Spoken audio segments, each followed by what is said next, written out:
So Ju-won sleeps peacefully at his desk until his phone begins ringing. He reflects on the fragrant scent of spring flowers filling the room. His thoughts drift to the difficulty of staying awake after closing his eyes. Startled, he quickly denies falling asleep into the loudly ringing phone. The phone continues to ring insistently on the cluttered desk. A sudden movement sends the phone falling with a quick swish. Objects scatter as the desk is violently disturbed. Chaos erupts as items fly through the air. A dull thud sounds as a book hits the floor. 3 bullies loom over Jo-won after kicking his desk over. The red-haired bully stomps on Jo-won's notebook, demanding his attention. He aggressively asks why Jo-won isn't responding to his question. A black-haired boy attempts to diffuse the tension by calling the rumors groundless. He explains the extreme difficulty of entering South Korea's most prestigious high school. The red-haired bully kicks the notebook again, mocking Ju-won's social standard. The group laughs, telling him to stop imagining that teachers will favor him. They mock his poor background and question his right to attend such a school. The bully jeers that Jo-won couldn't even afford the school's uniform ties. So Ju-won quietly removes his glasses, his expression hardening. As they laugh about his lunch, he coldly asks how much time is left. He looks up, asking if they have finished their pathetic insults. The scene shifts to the quiet entrance of the teacher's staff room. A student wonders why the teachers are so busy after exam season. Teacher Na explains she is preparing transfer papers for a specific student. A colleague expresses shock that a top talent is leaving their school. A sudden loud crack sounds as a student bursts in reporting trouble. The teachers react with confusion at the urgent news of class conflict. Back in class, a book is slammed onto Jo-won's head. In the office, the male teacher scolds the bullies for harassing a top student. The bullies shift the blame, claiming Jo-won was the one who started the fight. The teacher rebukes Jo-won for his temper and lack of communication. Ju-won prepares to speak, his face bruised from the altercation. He argues that the bullies only care about mocking his poverty. The teacher warns that his behavior could jeopardize his excellent grades. He rants about school being a microcosm of society while teacher Na tries to intervene. She tries to explain the truth behind the situation to her angry colleague. Ju-won stands battered, revealed as the student invited to the prestigious academy. The male teacher is stunned to learn Ju-won is the elite transfer student. Ju-won declares he no longer cares about this school or its rules. He decides to deliver a final message to his 3 tormentors. He insults the bullies' intelligence and predicts they will pay for their actions. The bullies look on in shock, personified as bewildered chickens. Enraged, the bullies lunge at Jo-won while the teacher struggles to intervene. Ju-won admits that his anger was completely overflowing in that moment. He chooses to face the fight head-on rather than back down. Working his job, he reflects on how poverty is not a sin. His transfer application confirms his departure from a place where he felt ignored. Determined, Ju-won leaves his old life behind to seek a new start. He leaves behind a school he views as a nest of bastards. Ju-won walks away from the campus, ready to enter his new prestigious high school. Seo Ju-won walks toward his life. His hand grips a heavy shotgun bag. A quiet transition marks the time passing. A phone clatters to the floor. Startled awake, he cries out in shock. He panics upon realizing he fell asleep. The phone screen displays many missed messages. He frantically rushes to find his jacket. He dashes toward the door amazed. Transfer day at Hana High School arrives. Ju-won stares at his new surroundings, stunned. He wonders about the immense luxury displayed. The opulence of the school is overwhelming. He tries to steady his racing heart. He reminds himself of his academic course. He tries to walk with quiet confidence. He suddenly bumps into a passing student. A beautiful black-haired girl catches his eye. She dismisses him with a cold remark. Her sudden arrogance leaves him utterly bewildered. He fumes over her rude first impression. His relief is audible as he lets out a long pew. He casts a frustrated look her way. The school banner welcomes the incoming students. He sternly tells himself to be brave. He heads toward the teacher's office first. The cherry blossoms leave a lasting impression. He recalls the beauty of that morning. Every vivid detail remains etched in memory. He blinks as something irritates his eye. He stops as someone new appears before him. A crying girl stands amidst the petals. He stands frozen by her sudden presence. Years later, he reflects on his past. He begins to recount his honest thoughts. The scene shifts back to his day. He admits he was captivated by beauty. A photo confirms his most cherished memory. He remembers the start of their journey. He reflects on his youthful, simple self. Meeting her changed his entire life's path. That fated encounter redefined his very future. He prepares to leave his current office. A sudden realization halts his busy movements. He laments forgetting to take a photo. Every thought leads back to her image. Pink blossoms bloom outside the sunny window. A warm smile graces his older face. His wedding ring glints during his work. He feels transported back to their world. A shadowy figure demands further upticks. So Ju-won bows deeply before the school administrator, expressing his sincere gratitude for the offer of admission into the prestigious academy. The administrator praises Ju-won for his hard work and asks if he encountered any difficulties during his move or while traveling to the school today. He explains that Ju-won will need some time to adapt as a second-year student and encourages him to do his best while following the homeroom teacher's guidance. He mentions that the homeroom teacher will provide a briefing on rules and schedules before shifting to discuss the specific support details they had previously touched upon. Pink petals fall across his face. A crying girl stands under blossoms. She lets out a startled gasp. She makes a sudden quick dash. Ju-won is left bewildered as a quick swish sounds from her sudden departure. He watches her walk away silently. Stopping her retreat, she asks if he is looking for the teacher's room and points out that he is currently heading in the completely wrong direction. She instructs him to turn right instead. He stammers a quick affirmative response. A voice calls for student Jolun. Ju-won confirms his identity as the administrator explains they will finalize the transfer procedure before he is led to the classroom by his homeroom teacher. Ju-won thanks the teacher and asks for a brief campus tour on the way to class, admitting the massive school grounds caused him to almost get lost earlier. The teacher agrees with a warm smile, noting that their campus is exceptionally large and offering to provide the briefing as they walk. As they walk, the teacher points out various buildings like the one across from the office, while Ju-won listens attentively and asks about other nearby structures. He wonders if she is a classmate. Arriving at the door, the teacher calls for the students to take their seats and asks the class if there are any empty desks available for the newcomer. She officially announces that a new transfer student has arrived and tells everyone to hurry up and find their places. He enters the crowded, curious classroom. She stares at him in disbelief. Looking at the familiar face, Ju-won realizes his silent prediction about meeting the girl again has already come true. A sudden booming scream erupts loudly from the house.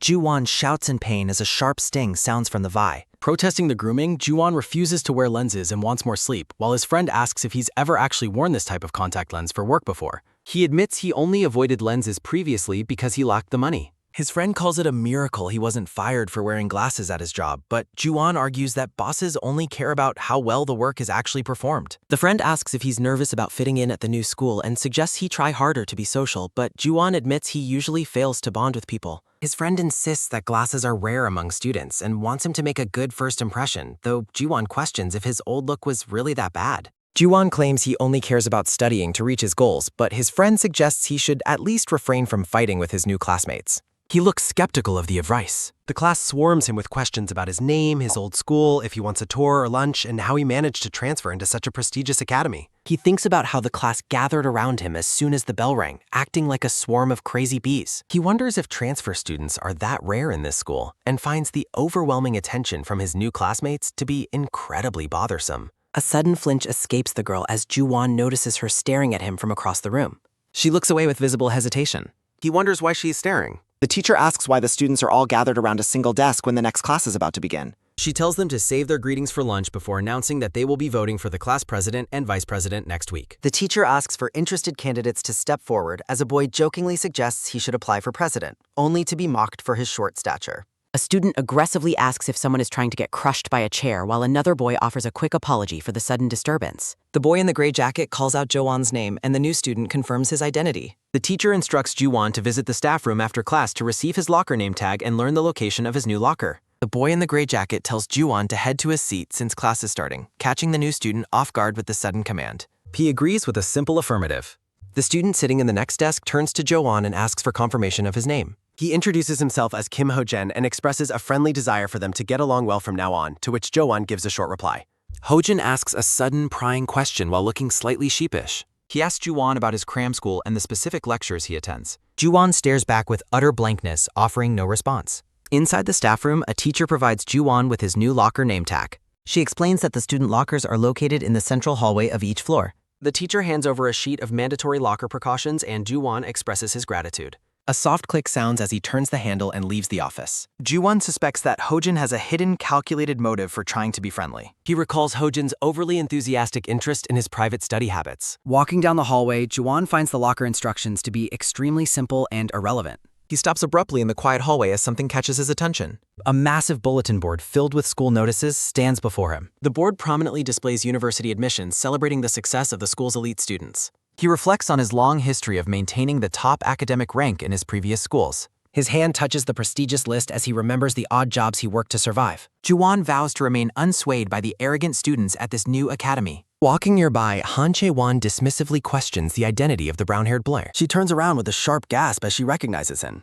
A firm, heavy step echoes through the hallway as she approaches him. A sudden thud sounds as a hand forcefully grabs Jo-won by the shoulder. He spins around in a dizzying blur, startled by the sudden contact. With a loud slam, Chaewon pins Ju-won against the bulletin board by his collar. Ju-won reacts with pure, wide-eyed shock at the sudden assault. Chaewon's face is twisted with intense, unbridled fury as she glares at him. She insults his physical appearance with a bizarre, mocking comparison. Chaewon continues to yell at the stunned boy while maintaining her aggressive grip. A nearby door sign identifies the location of classroom 2-2. Inside the room, Hojin's group gossips about Ju-won's refusal to share his study secrets. They doubt that he could have transferred into the school without expensive private tutoring. The students mock Ju-won's rude personality and his cold behavior during their first meeting. They bring up the earlier hallway collision as proof of his supposed arrogance. The group decides to wait and see how long he can survive in their competitive environment. The atmosphere becomes heavy and quiet following the students' harsh judgment. A brief, whimsical transition marks a shift in the tone of the scene. Back in the hallway, Chaewon questions where an insulting person like him suddenly appeared from. A startled, high-pitched gasp escapes the bewildered Ju-won as she continues her attack. Ju-won reacts with intense anger and disbelief at being insulted by her. With a sharp tear, Chaewon snatches and rips his instruction paper in half. The torn sheet displays the official guidelines for locker usage at the school. She aggressively shoves the ripped paper against his chest with a frustrated sigh. Chaewon doubles down on her insult, mocking his appearance once again. She claims his looks are only good for trying to frighten other people. She storms off with a dismissive huff while Jo-won shouts after her in a rage. Yoo Kang steps forward and offers an apology for Chaewon's behavior while handing over a tag. He explains that she has been overly sensitive since becoming the class president last year. King points toward a nearby poster regarding the upcoming student council elections. The poster lists the guidelines and eligibility for students wishing to run for council executive positions. King introduces himself as a student from Class 1 and expresses a friendly desire to get along. He waves goodbye and promises to properly introduce Jo-won to Chaewon when things have calmed down. Ju-won is left alone in the hallway, staring at his ripped paper in complete disbelief. He sighs while holding his torn instructions. Ju-won stands before the teacher's desk. Feeling hesitant, he asks the teacher if she could please create another name tag for him. Exhaustion washes over Jo-won as he complains about how incredibly tired he feels. He recalls reporting his transfer yesterday afternoon and spending the rest of the day sorting through his piled-up belongings. A tired groan sounds as Jo-won stretches his neck, noting he studied until 4 in the morning and feels like he is going to die. He reflects on the mounting stress of his situation. Chaewon finds the transfer student incredibly annoying and recalls being caught up with a weirdo like him the previous day. King interrupts Chaewon's thoughts about ignoring the situation to tell her she forgot something, calling her sweetie. King hands over a reading club bag while apologizing and asking for forgiveness, which Chaewon dismissively accepts. Ju-won watches the exchange from a distance. He remains silent with a blank expression. Hojin suddenly throws an arm around Ju-won's shoulder and offers a friendly morning greeting to the new transfer. Hojin laughs while noting Ju-won's intense dedication to studying even on the way to school. They encounter Ji-woong and Hojin questions what brings him to school so early while Ji-woong mocks him for talking nonsense. Ji-woong explains he pulled an all-nighter gaming and skipped breakfast while Hojin suggests they hit the school store together. Holding a campaign flyer, Jo-won questions if Chaewon is truly the best choice for student council president. Chaewon slams the flyers down in a rage, shouting that she absolutely hates how they look. King suggests the straightforward look suits her, but she yells that she looks like a fake cult leader in the photo. She complains that the expensive designer ruined her charming points and didn't know anything about making posters. J.K.M asks Chaewon if she plans to apologize to the student sitting in the back of the class. He reminds her that the student entered with a perfect score and suggests she stop acting tough and try to get along. Chaewon questions why a perfect score matters and tells J.K. not to make a big deal out of the obvious. J.K. tells her to ignore everything else and focus on the election as Hojin's group walks past their table. J.K. remarks on a coincidence while asking why the students from the second class are bothering her so much. Jaewon looks back with visible confusion. Ju-won opens his wallet to check his cash. In the school store, Hojin tells the group to go ahead and eat while he checks the classroom first. Ji-woong asks why he isn't eating anything, and Ji-won apologizes, stating he isn't in the mood for food right now. He puts his empty wallet away silently. Hojin notes he took out his wallet and offers to pay for him, insisting that they should support each other as schoolmates. Hojin and Ji-woong celebrate the free treat while encouraging Ju-won to pick whatever drink or coffee he wants. Ju-won listens as other students call out their orders to the store clerk. He turns his head toward the door. A firm step sounds as Jo-won walks away from his surprised classmates. Quick steps echo down the hallway. He recalls the earlier interaction between Chaewon and J.K. Entering the classroom, Ju-won realizes he doesn't think he will be able to live well in this environment. Ju-won looks at the desk and tells the student sitting there to get away from it. The girl stands up with a scowl. He glares down at the empty desk. The brown-haired girl stares in disbelief. She quickly turns away from him. A sharp whack sounds from his hand. Ju-won realizes that if he stays silent now, he will definitely end up like a helpless frog. Returning to the staff room, Jo-won calls for the teacher's attention as she looks up in surprise. The teacher offers to finish his name tag immediately, but Ju-won explains he is there to tell her something else. She looks up from her work with a confused expression. Ju-won stares back with intense determination. He begins to speak with a firm greeting. Seo-yeon tells Ju-won to stop glaring and speak up if he has something on his mind. Ju-won avoids eye contact and quietly claims he has nothing to say. A sudden thud sounds as Jo-won stands up, declaring that he has something to say and she should listen. He bluntly asks Se-yeon to be his running mate for the school president election. Seo-yeon stares up in absolute wide-eyed shock. Reeling from his audacity, Seo-yeon shouts her disbelief. In the staff room, the teacher offers to reprint his name tag, but Ju-won explains he came for another reason. Ju-won officially declares his intention to run for student council president. Returning to the classroom, Ju-won looms over So-yeon's desk once more. Seo-yeon is left speechless by the sudden turn of events. She asks for confirmation, repeating that he plans to run for president. Se-yeon is baffled that he wants her specifically to be his partner in the race. She loudly refuses, insisting she has no intention of getting involved in the election. A firm tap sounds as Jo-won places his hand on her desk and tells her that her feelings are irrelevant.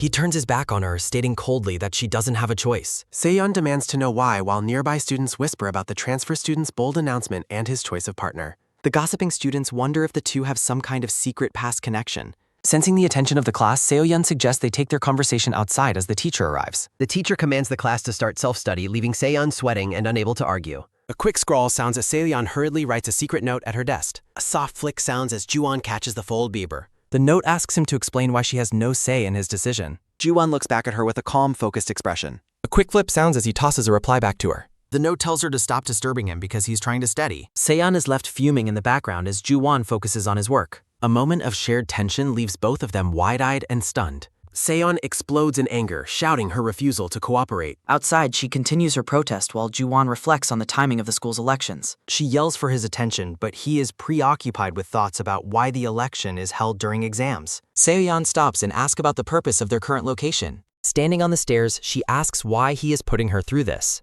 She demands to know why he is forcing her to do something she explicitly declined. Ju-won turns and asks if he ever wronged her, telling her to withdraw by speaking to the teacher herself. Se-yeon is horrified as he reveals that he has already submitted the application. She is stunned that he finalized the paperwork without her permission. Seo-yeon stares at him, questioning his sanity. She yells at him to confront her directly instead of working behind her back. Ju-won pauses and asks her to clarify what she means by acting behind her back. He looks back with a sharp, annoyed expression.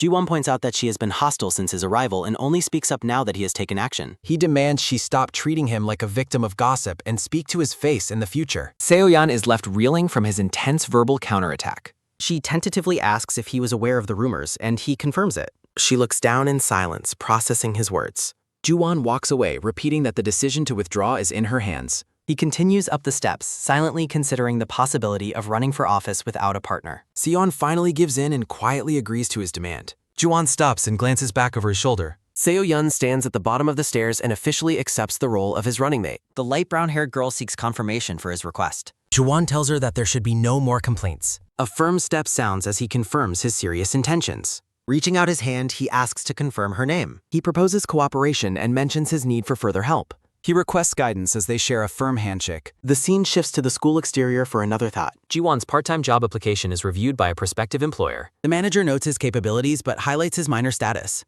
The manager explains their hiring policy and promises to follow up. Walking home, Ji-won laments his lack of savings and prospects. A sudden top sounds as he receives a phone notification. He looks puzzled at a mysterious message from a contact. Recognition flashes in his eyes as he identifies the sender. A quick tap sounds as he begins editing the contact. Successive tapping sounds as he updates the contact's full name. He grumbles about the difficulty of identifying people by initials.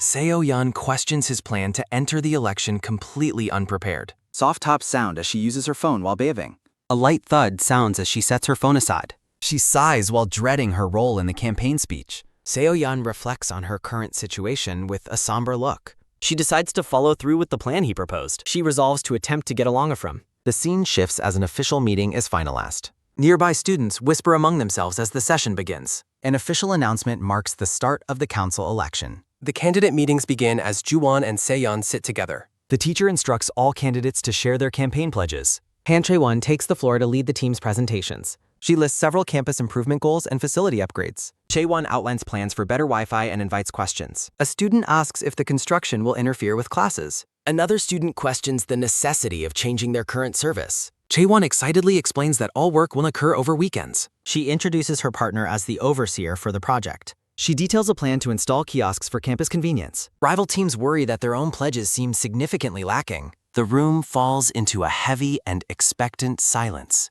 Chaewon turns her attention toward the third candidate's preparation. Seo-yeon apologizes and admits their team has decided on nothing.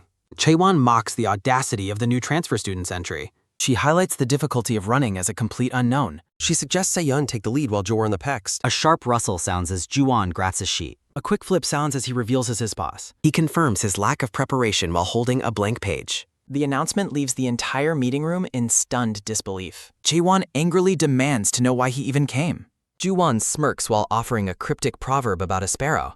Ju-won questions if material pledges are truly necessary to become student council president. The black-haired man states he has nothing to prepare with his own money and cannot afford a kiosk panel. Chaewon shouts about whether that is something to brag about, causing Seo-yeon to frantically promise she will prepare something. The long-haired girl asks for clarification on what he meant by saying only material pledges count.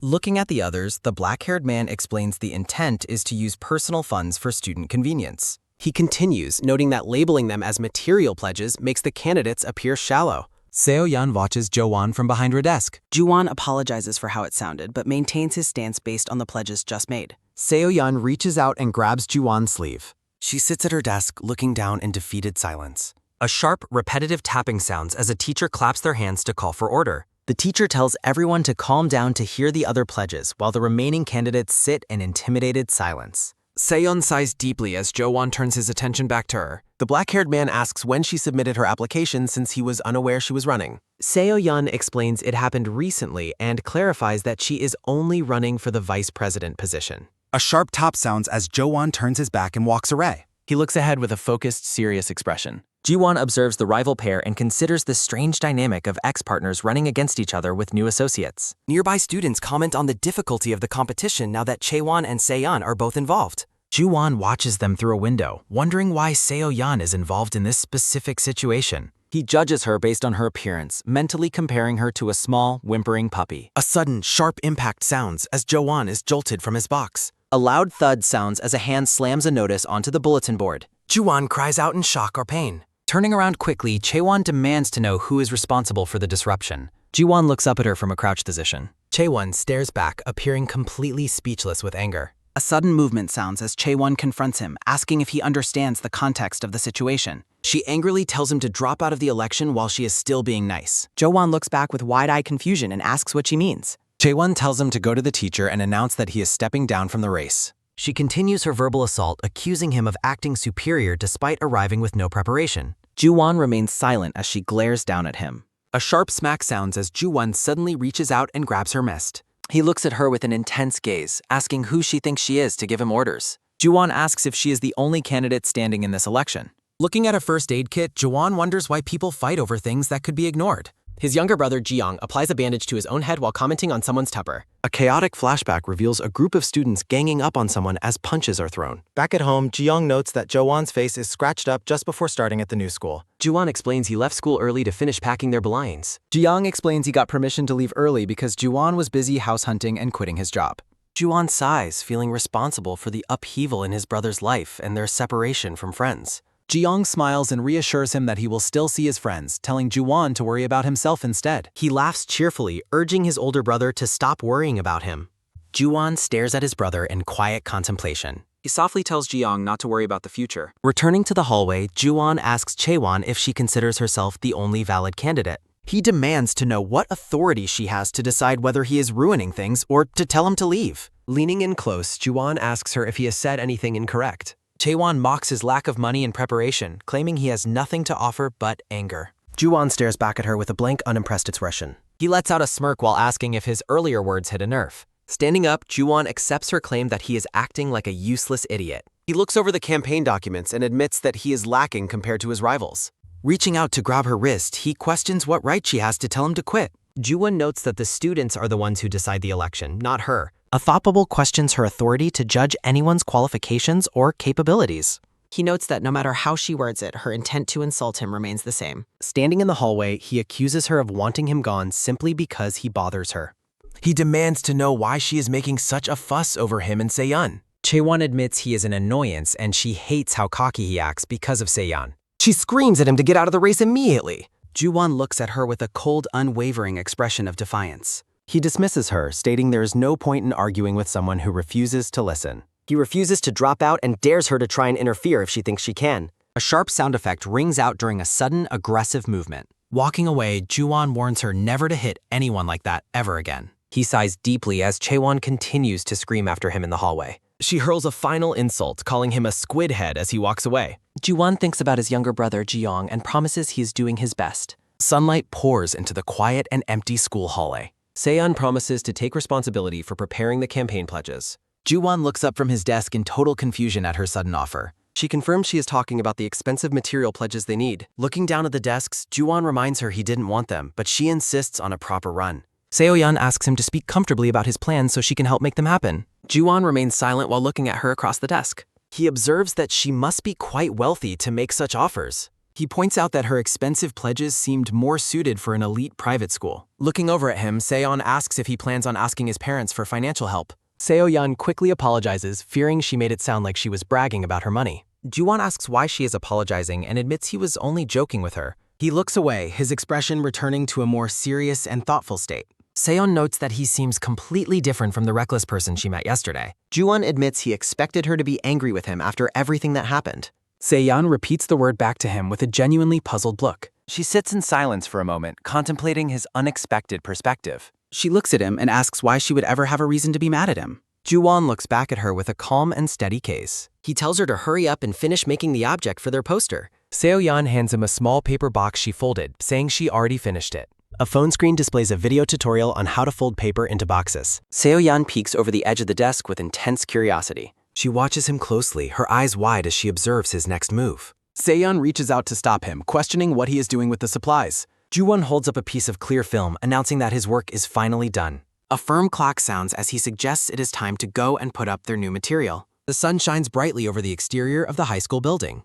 A crowd of students begins to gather and whisper in the school hallway. The black-haired man looks back. He observes the bulletin board. Two students walk through the hallway, asking what is going on and questioning what the person over there is doing. A student lets out a quick pft while telling others to come check out the situation. A sign marks room 22. A male student enters the classroom, demanding to know where Seo Ju-won's seat is located in the room. Standing in the doorway, a girl asks why students from other classes are barging in, only to be told they aren't there for her anyway. Seon looks surprised as a student points out that a certain location is obvious. A hand drops a paper. Folded papers pile on a desk. A phone screen displays a message from Se-yeon stating that the students are asking for more paper. Ju-won looks at his phone and thinks about how fast things moved, admitting he was worried no one would care. A loud chatter sounds as he walks through a crowd of students pointing and talking.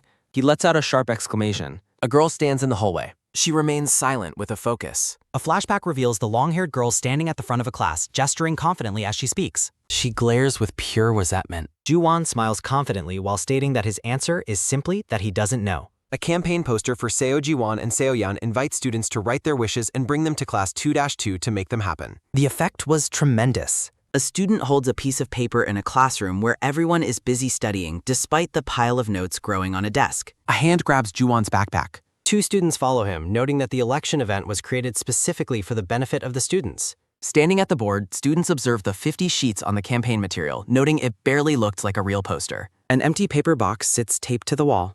Red-haired students watch as others ask for more sheets after the original supply was depleted in less than half a day. A student submits their thoughts on a spare sheet of paper. Word of the event spreads quickly as students laugh and discuss the submissions. The long-haired girl glares as Ju-won walks by, successfully achieving his goal despite her intense annoyance. A student looks frustrated as the class considers the reason behind the limited number of sheets provided. A quick thud sounds nearby. A soft sliding sound follows as a student drops their jacket while muttering, "Ah, crap," after being caught.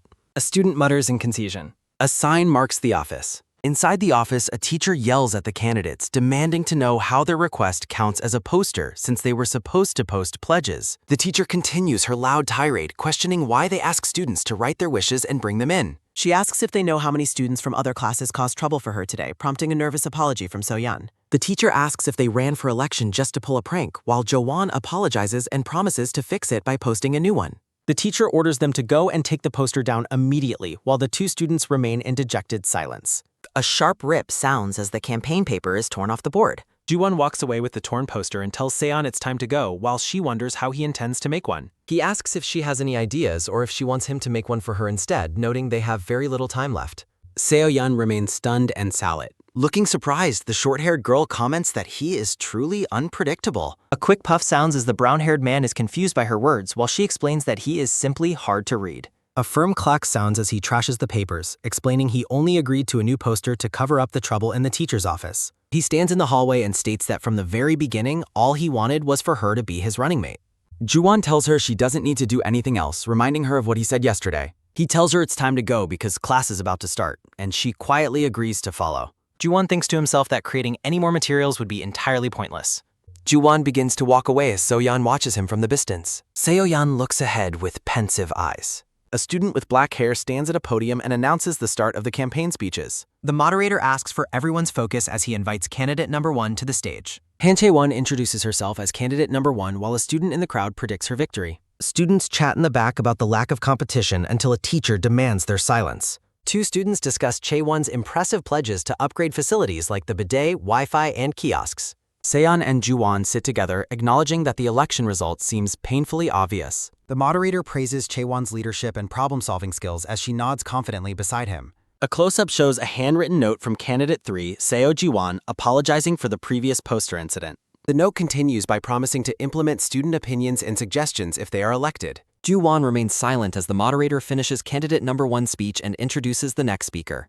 K-won glares with pure resentment while the black-haired student behind her looks visibly uncomfortable. Students in the crowd notice Chae-won's intense death stare and wonder if she feels threatened. Seon looks at Ju-won from her seat and asks if he wrote the apology note.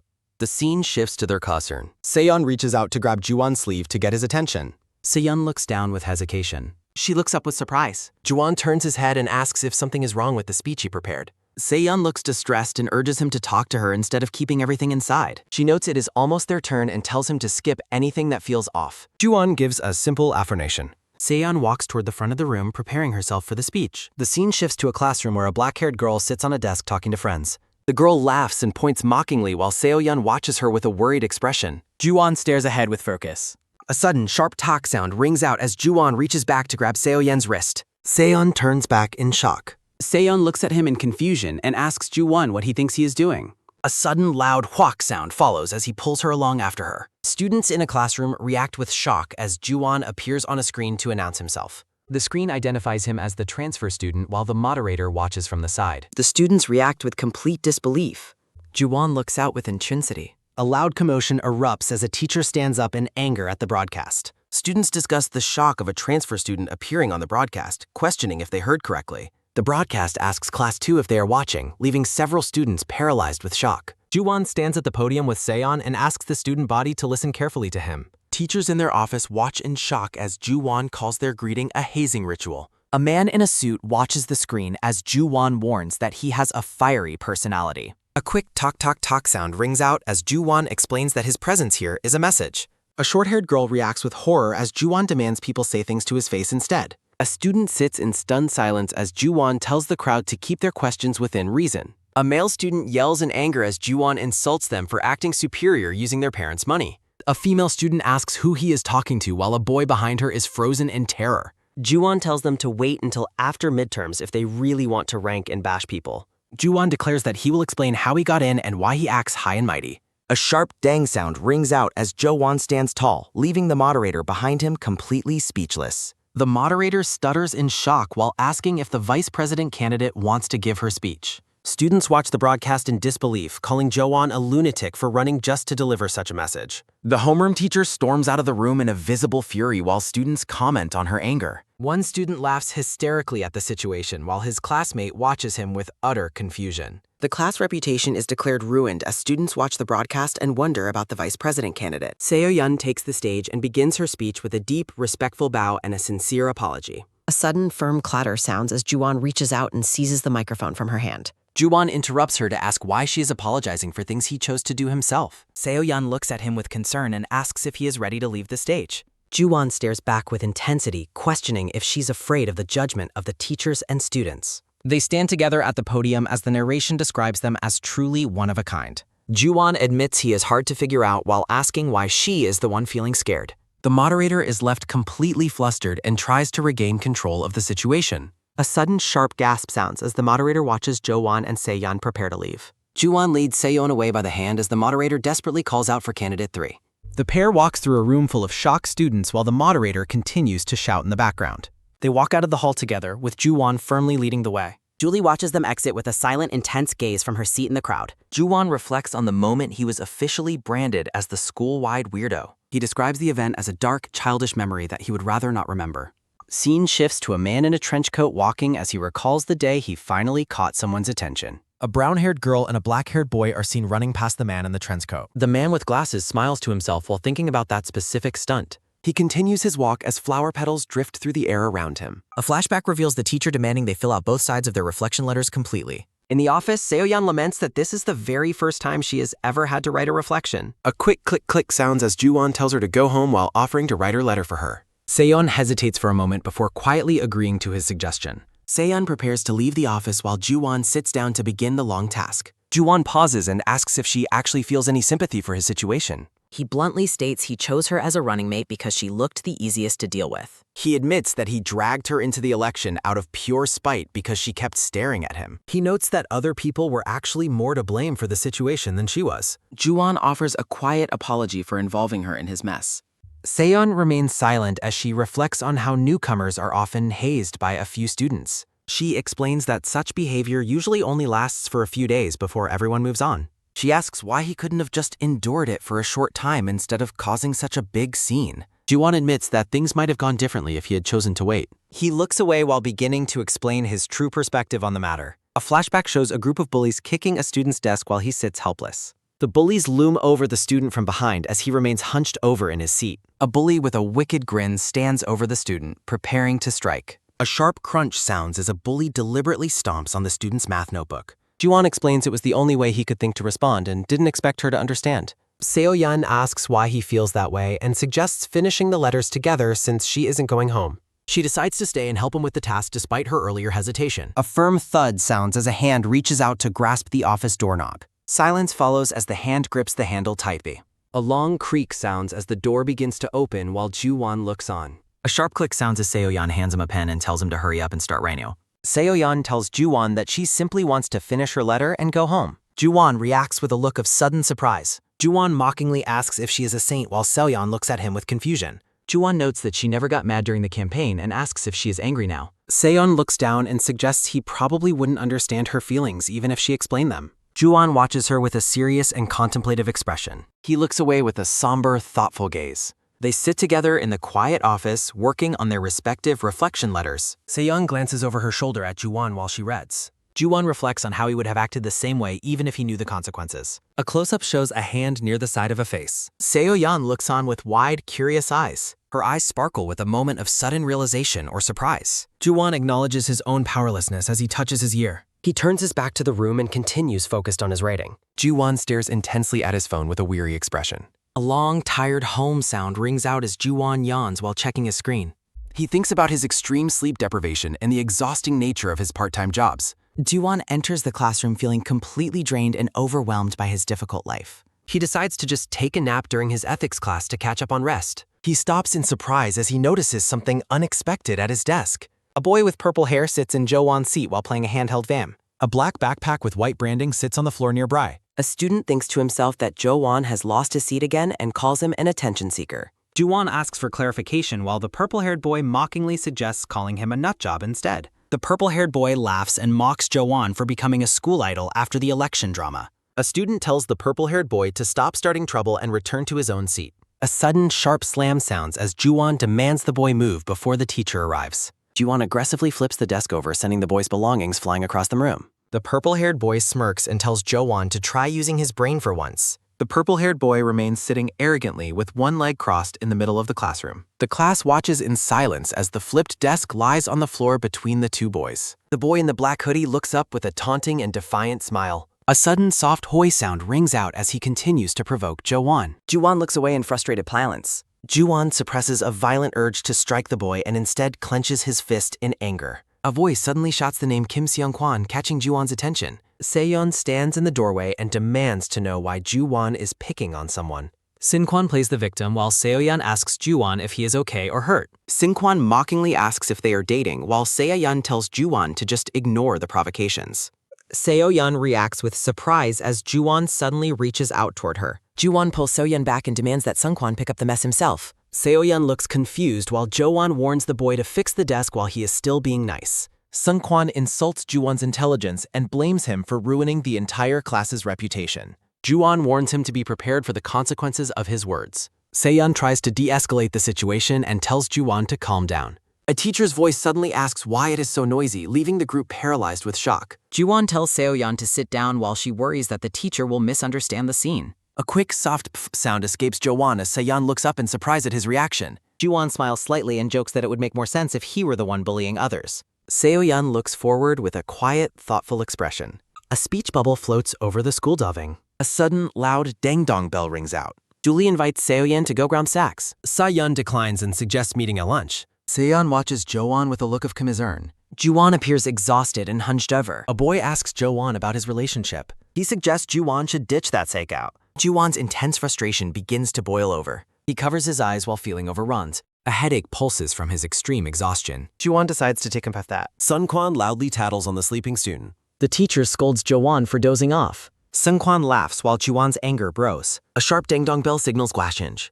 Sung-kwan casually suggests changing their seats. Ju-won demands he return the original seat. Sung-kwan lies about an agreement to switch. He dismisses Ju-won's protests with this work. Sung-kwan tauntingly challenges him onto the seat. Ju-won plans to make a clear example. Students move quickly toward their next classes. Ju-won asks Seo-yeon if Hu's king. He finds her cute peace sign distracting. Ju-won tries to ignore his strange feelings. He prepares to head toward class 1. Julie sits alone while focused on her studies. A sudden, firm tuck sounds as Jo-won drops an envelope. Julie is startled by his unexpected congratulation. Ju-won tells her to handle the collection. Julie opens the envelope to find many papers. One note demands removing hay rice from lunch. Julie is stunned as Ju-won walks away. She shouts in frustration as he exits. Ju-won continues to grumble about the encounter. He wonders why he received those papers. A sudden sharp cut sounds as a paper is crumpled. Julie complains that the situation is messy. Her face turns red while holding the Mets. A bouquet celebrates her new presidential title. Julie dines with her family at a restaurant. She eats her steak while looking distracted. She questions the logic of the recent election. Julie describes Ju-won's speech as truly weird. A sudden sharp tack sounds as a hand slams the table. Her brother tells her to shut up. Her mother asks if he's the boy. Her father admits that Jo-won's announcement wasn't chance. The man in the patterned shirt says Ju-won is totally nuts and their parents have no idea, noting that he saw the boy in the cafeteria after the broadcast ended. A flashback captures a moment of chaos while a sudden loud bell rings out. The senior in the brown suit tells Ju-won he voted for him and to be ready for school life before asking what Ju-won said in response. Ju-won points out that the senior is a third-year student.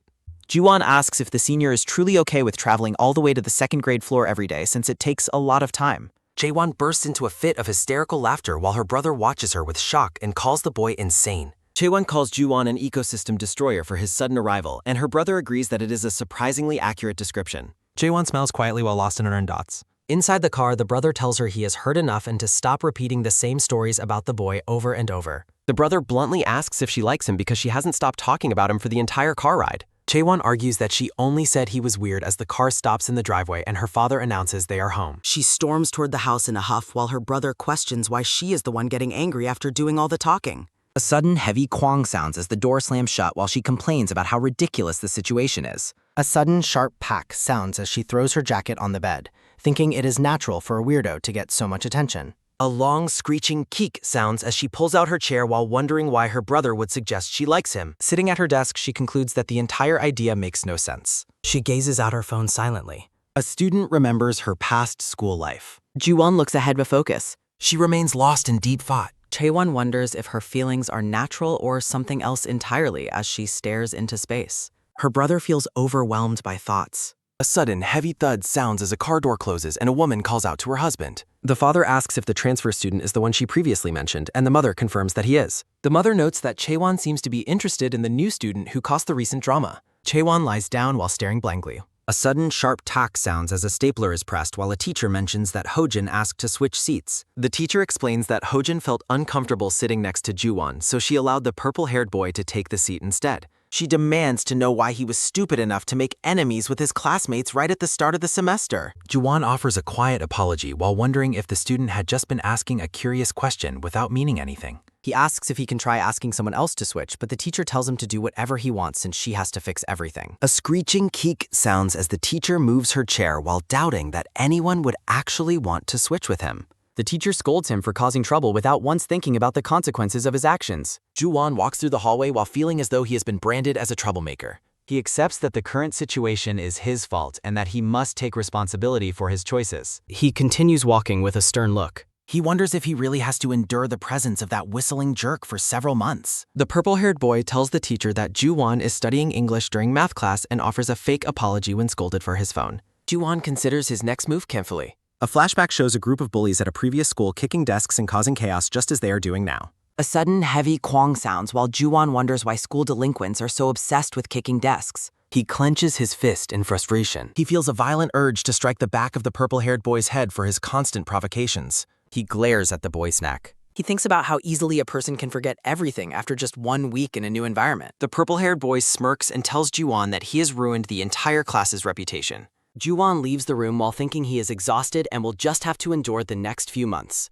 The purple-haired boy asks where he's been and calls him boring, to which Ju-won tells him to shut up. The purple-haired boy asks if he studied for the upcoming practical exam while Ju-won ignores him. Kim Seung-kwan relentlessly pestering Ju-won while shouting a series of mocking calls, but Ju-won remains completely silent. Seung-kwan leans back in his chair with a smug, self-satisfied smirk. He leans forward again and claims he heard some interesting rumors from other students. A central thought bubble on a black background asks if it is true that he is super poor. Seung-kwan offers to help Ju-won out of his financial situation by asking for assistance with the upcoming practical exam. He tells Ju-won to name any price he wants and laughs while suggesting it would be a double profit to work a part-time job during school hours. He claims he isn't trying to make fun of him, but admits to peeking at his phone and seeing him constantly searching for something during breaks. He mocks him for browsing job listing websites and concludes that he must be desperately looking for a part-time job. A quick, dry crunch sounds as Ju-won's hand crumples the paper on his desk while the purple-haired boy insists on helping him since they are seatmates. Seung-kwan asks for his thoughts while a girl with short brown hair watches the exchange from across the room. A sudden, loud snap sounds as Han Chae-won slams a roll of paper on the desk and demands to know what Seung-kwan is doing. Seon-yeon watches the sudden interruption with a stunned and wide-eyed expression. Seung-kwan pressures him to decide before he changes his mind and begins a countdown that ends with a sudden, sharp thwack sounding as he is struck on the head. Pieces of paper scatter through the air in a blurred flurry of motion following the strike. Seung-kwan clutches his head in pain and confusion while wondering what on earth just happened. Ju-won watches the chaotic scene unfold with a stunned and speechless expression. A scrap of paper on the floor contains a handwritten note complaining that the rice in the curry is hard and tastes gross. Seung-kwan angrily asks if Han Chae-won has completely lost her mind. Chae-won stands tall over the two boys while holding her roll of papers as a makeshift weapon. She sternly warns them that getting caught cheating leads to immediate expulsion and asks if they are truly willing to risk their future for a little money. She refers to Ju-won as a squid and commands him to follow her out of the classroom immediately. She stands with her arms crossed and firmly states that she has something important to discuss with him. A flashback captures Seung-kwan offering money for Ju-won to do his assignments as a way of supporting his financial struggles. A text bubble repeats the mocking suggestion that it would be like killing 2 birds with 1 stone. Ju-won looks back at the purple-haired boy with a dark and intense glare. A teacher scolds the student for stirring up such a huge mess without being prepared for the consequences. Ju-won wonders if he is just supposed to sit there and endure this treatment indefinitely. He questions why he should listen quietly while that bastard continues to spout such insults. A hazy memory shows a bully in a black hoodie aggressively kicking a desk during class. A sharp, crinkling crunch sounds as Ju-won clenches a paper in his fist, deciding he will never let the past repeat itself. He thinks about how being marked as a troublemaker again won't change anything as his internal frustration reaches a boiling point. A boy in a blue hoodie laughs heartily in a fading, distant memory. A sudden, heavy thwack sounds while Ju-won looks up in shock as Chae-won strikes Seung-kwan on the head with her rolled-up papers. Chae-won calls him an idiot and reiterates that doing someone else's assignment is a ground for expulsion. She calls him squid face and repeats her command for him to follow her. She stands firm and repeats that she has something to say to him. A sudden whoosh sounds as she turns to walk away while both boys look on in utter disbelief. A firm, tight grip sounds as Seung-kwan grabs her arm and asks if she has a death wish for hitting him and walking away so casually. Chae-won looks back over her shoulder with a cold gaze and asks if he is finally tired of acting like a thug. She tells him to reflect on his own behavior instead of bullying others after the huge mess he caused in the previous year. A quick, sharp flick sounds as she forcefully shakes off his bip. Chae-won walks away while Seung-kwan yells after her in sheer frustration, calling her a brat. Ju-won watches her departure with a look of complete and utter confusion. A rhythmic, steady thump sounds as Ju-won begins to walk away while Seo-yeon watches him from the back of the classroom. Seo remains silent with a deeply troubled and thoughtful expression. A sudden snap sounds as she turns her head away quickly. A sudden sharp thud sounds as she confronts Seungkwan and demands to know if he is really going to keep up this behavior. She asks why he keeps bullying Juwon, and Seungkwan reacts with fury, asking why both she and Han Chaewon are freaking out at him. He smirks mockingly and sarcastically admits that the boy must be someone incredibly important. He bluntly asks Seon if she has feelings for the new student and tells her to go ahead and snitch if it bothers her so much. Off-screen, Seungkwan mockingly suggests that she should go ahead and snitch to her father if it bothers her so much. Seo-yeon is left completely stunned and wide-eyed by his brazen attitude. Abandoned books and scattered scraps of paper remain on the desk in the wake of the confrontation. A rhythmic, steady thump sounds as Han Chae-won turns her back on the boys and begins walking away. Juwon watches her departure with a look of utter confusion and disbelief. Jaewon stops and sternly commands them to use their time for self-reflection instead of bullying others. Juwon's gaze narrows as he thinks to himself that he never expected help from her and doubts her motives were purely kind. He catches up to her and asks where she's going. He demands to know exactly what it is she has to say to him. The girl with long black hair comes to a sudden halt in the hallway. She avoids eye contact and suggests they go to the library since too many other students are walking by. A sudden sharp whoosh sounds as she opens a window and complains about the heat, causing Juwon to wonder why she is suddenly changing the subject. Juwon notices the bell is about to ring and concludes she must have come because of the note left on his desk. He looks at her directly and tells her to just say whatever's on her mind. A series of chime-like tones sound as the school bell rings, leaving them standing in an awkward silence. A quick, light scuff sounds as Juwon shifts his feet to leave. He suggests they postpone their talk until after school since it seems to be important. He looks back over his shoulder and promises to come to her classroom later. He walks away, convinced she only called him out to give him another lecture. A rhythmic, steady thump sounds as Chaewon walks off in the opposite direction. She stops and asks herself if she has completely lost her mind. She clutches her face in embarrassment, wondering why she stepped in to stop a fight she hadn't even planned to intervene in. Blushing intensely, she hides her face in her hands and prays that he doesn't get the wrong idea. A sudden, loud cry of frustration echoes through the hall, past the quiet flowers sitting on the windowsill. A sudden, heavy bang sounds as a student rushes through the door while the teacher begins taking attendance. The teacher scolds Jaewon for arriving late and orders him to take his seat immediately as he apologizes. Juwon stops in his tracks, looking confusedly towards Seon. Seon is already seated, her eyes fixed on him as he enters the room. She points to the empty desk beside her and demands to know why he is looking elsewhere, telling him to sit there. Juwon looks over at the empty desk where he was originally supposed to sit. The teacher scolds him for still standing and threatens to deduct points for his attitude, prompting him to move quickly. A quick soft slide sounds as he takes his seat, realizing she even went so far as to move his bag and books there. A light, sudden thud sounds as a small folded note lands on his desk. He picks up the paper, looking at the girl next to him with an expression of total bewilderment. The handwritten note states that she will be sitting in that spot until the next time the seats are switched. A sudden sharp turn sounds as Jaewon looks at her in utter disbelief. Seo-yeon ignores his gaze and remains focused on the front of the classroom. A soft, satisfied smile plays on her lips as she listens to the lecture. Juwon remains speechless, staring blankly at the note as the lesson continues. The teacher's voice drones on about mathematical values as sunlight filters through the classroom curtains. Juwon's hand holds the note tightly over his textbook while the teacher discusses making assumptions. The lecture continues about small values while the bulletin board stands in the background light.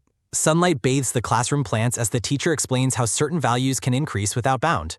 A sharp, crinkling crunch sounds as Juwon's hand tightly crumples the note in a fit of internal turmoil. He sits at his desk with a beet-red face, leaning on his hand in sheer embarrassment. A sudden, heavy rub sounds as he presses his hand to his forehead, telling himself to get a grip. A large text bubble emphasizes the internal scream that he is already in his second year of high school. A sudden, sharp creak sounds as Juwon arrives home and his brother asks if he has eaten yet. The brother, wearing glasses, offers to set the table, but Juwon tells him that he will handle his own meal. A sudden, heavy thud sounds as Juwon places a red jar down on the table. Juwon wonders what his English and science homework assignments were again. A look of surprise flashes across his face as a sudden thought occurs to Ren. He recalls Seyeon flashing a playful peace sign in the classroom earlier that day. He tells himself to stop overthinking and just focus on his meal. The clock on the shelf ticks away the hours as the night grows late. Juwon sits hunched over his desk, diligently working through his studies. He pauses his work, lost in deep contemplation for a brief moment. A hand holds a pen steady, ready to record a significant thought on paper.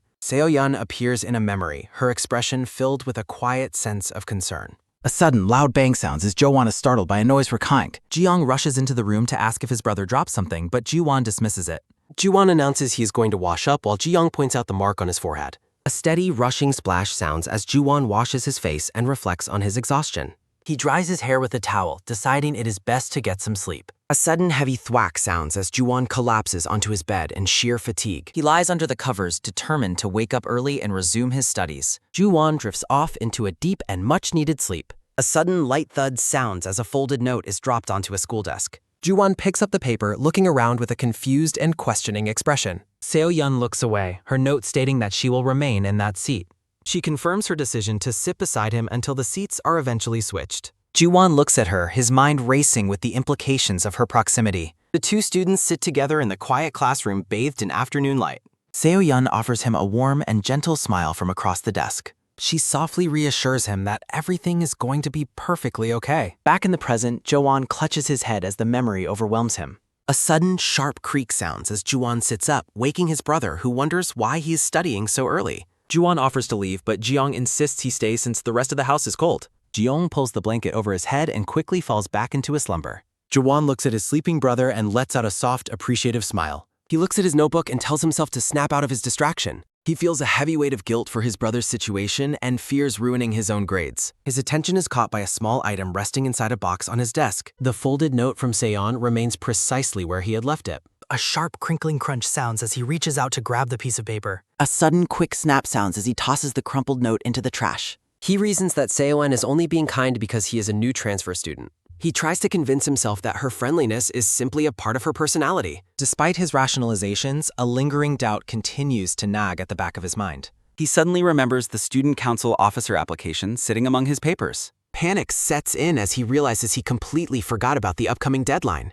A radiant vision of a girl standing by a window briefly flashes through his mind. A sudden sharp whoosh sounds as a document is thrust toward him in the hall there. Chaewon commands him to take the papers, catching him completely off guard. She explains she used his feedback for school proposals and demands his help for several days. A light, sudden thud sounds as the papers fall while Ju-won flatly asks why he should help. He argues that he is not even on the council, but she insists it is his responsibility. She tells him to report to the council room after exams before turning to walk away. A sudden, firm thud sounds as Jo-won grabs her arm and tells her to wait. Jae-won looks back with a deep blush as he insists they need to actually talk. Ju-won stops Han Chae-won to question the logic of her current demands. He protests the unfairness of the situation, explaining that he only gathered feedback to get attention. He admits to giving her the proposal out of spite, but argues that the current arrangement is wrong. Jae-won questions why he should waste his precious time helping the council when he gains nothing.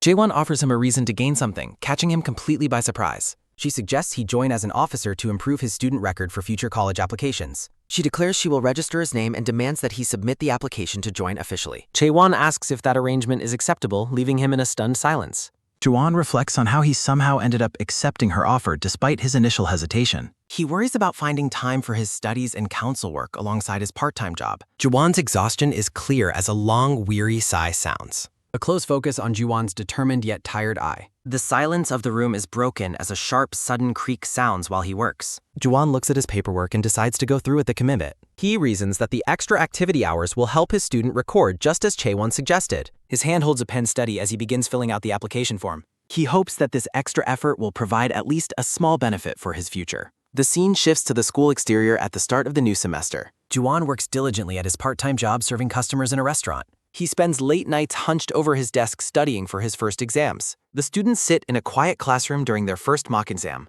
Ju-won spots Seon walking down the stairs in the school hallway. A look of mild surprise crosses his face as he notices her. A vague sense of doubt begins to form in his mind regarding her. Seo-yeon stops and turns to look back at him with a curious expression. She offers a gentle and subtle smile from across the hallway. Ju-won watches her with a serious and contemplative expression. The two students stand together on the landing, bathed in the afternoon light. Ju-won reflects on her kindness and the confusion it causes him. Seon continues to smile warmly toward him during their brief encounter.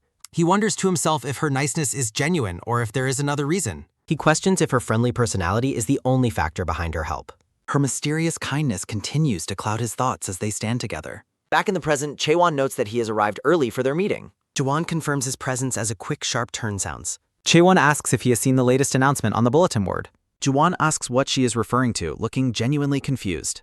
A short-haired girl with a ponytail greets him with high energy and calls him awesome. Ju-won is left bewildered by her sudden praise and asks what he was supposed to see. Ju-won and Chae-won stand together and look at the rankings on the bulletin board. The mock exam results show that Ju-won has secured the top rank in the school. In the classroom, the teacher enthusiastically calls for a round of applause for Ju-won. She She praises him for scoring first place so soon after transferring to the school. The teacher turns to scold Seungkwan, questioning why he continues to bother Juwon. She tells him to stop being territorial while Seungkwan inwardly fumes about his seat being switched. Juwon looks on with a confused expression at the sudden confrontation. Seungkwan sits at his desk fuming with anger while Seo-yeon remains calm beside him. Seungkwan makes a rude gesture behind Seo-yeon's back to express his frustration. The teacher dismisses the class for lunch, prompting a joyful response from the students. Juwon turns away to ask about the lunch menu as a sudden, sharp turn sounds. A sudden, sharp creak sounds as the classroom door slides open while the brown-haired girl exits. Juwon watches the girl walk away and wonders where she is going without eating lunch. Juwon notes that she has been zoning out recently and barely reacting even when called. Juwon wonders if something is wrong since she disappears as soon as every break starts. A sudden heavy thud sounds as someone bumps into Juwon after a few days of this behavior. Seungkwan curses and asks why Juwon is standing in front of the door like an idiot. Seungkwan asks why he is staring and calls him an ugly bastard with beady eyes. Juwon looks at the purple-haired boy and wonders if he is the reason for the girl's distress. A close focus on Juwon's eye as he contemplates the situation with suspicion. Juwon recalls letting the matter go because Seo-yeon insisted that she was perfectly fine. Juwon remembers that this guy has bullied her on more than one occasion. Seungkwan mutters about the poor student acting tough for his grades and asks if he plans to change seats. Seungkwan turns back and dismissively says fine while asking why he would even bother changing seats. Juwon announces that the homeroom teacher mentioned switching seats back with Seo-yeon earlier that day. Juwon warns Seungkwan to remember the teacher's words and stop testing his temper from now on. Juwon looks down at the shorter boy and firmly asks if he is understood. Seungkwan laughs and mocks Juwon for staying quiet during exams, only to act tough with the teacher's backing. Seungkwan threatens to bully Juwon even harder as soon as they switch and tells him to brace himself. A sudden, quick whoosh sounds as Juwon turns away, telling the bully to do whatever he wants. Juwon retorts by asking if the bully thinks he has never dealt with loser punks like him before. Juwon points out that a poor loser like him has already dragged the whole class image into the gutter. Juwon stares intently and tells Seungkwan that he should realize by now he isn't bluffing. Juwon explains that the situation only fizzled out last time because Seo-yeon switched seats on her own. Juwon warns that if he pulls the same stunt again, the confrontation will not end with just words. Seungkwan scoffs and calls him a weak loser for acting mighty because of the teacher's praise. Seungkwan shouts after Juwon, calling him a dumbass as he walks down the school hallway.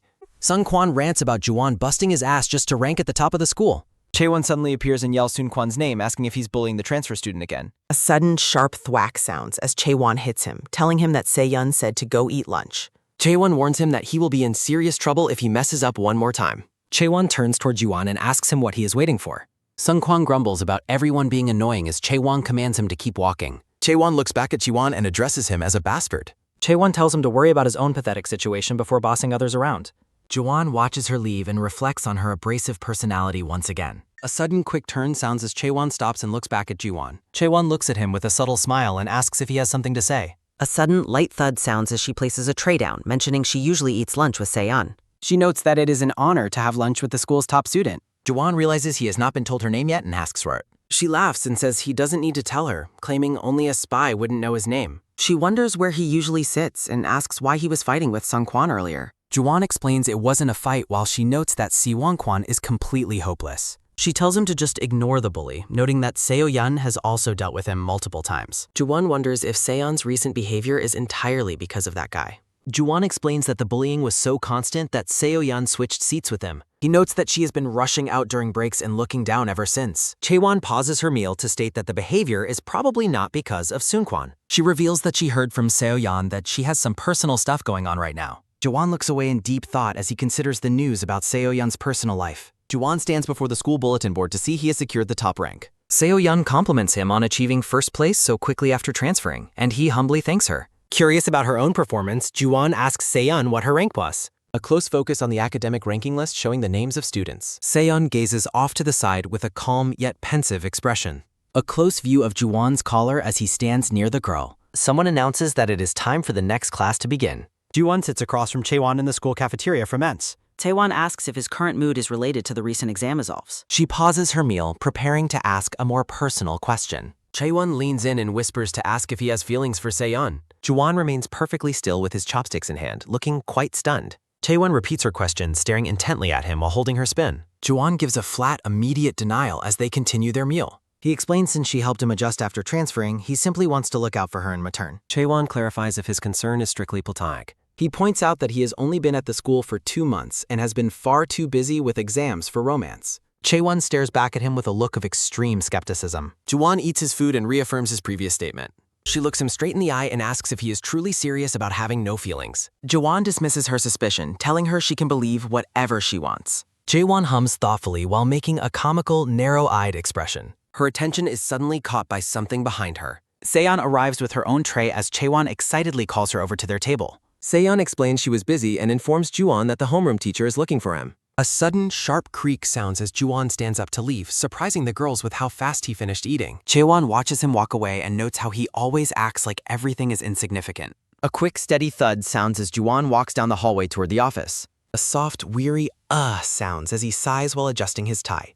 Juwon grumbles to himself about getting indigestion from the stressful conversation during lunch. He reaches the entrance of the teacher's office and prepares to go inside. The teacher hands Juwon a document and asks if his previous school had similar reward systems. She explains that he has been awarded a scholarship for his performance and tells him to apply on the school website. The teacher notes his confused expression and asks if he actually wants the scholarship, which he quickly confirms. A male teacher jokingly suggests that the scholarship be given to other students if Juwon is overwhelmed. The male teacher praises Juwon's achievement, but the female teacher sternly tells him to stop bringing up school rivalries. Chaewon enters the office and asks for Juwon by name while he stands nearby. She asks the teacher if Juwon has already submitted his official application for the student council. Juwon is caught off guard by the question as Chaewon reminds him she even brought the form to him. She prods him with a rolled-up document, asking why he is still hesitating now that the mock exams are over. A student standing in the doorway tells him to stop dragging his feet and submit it.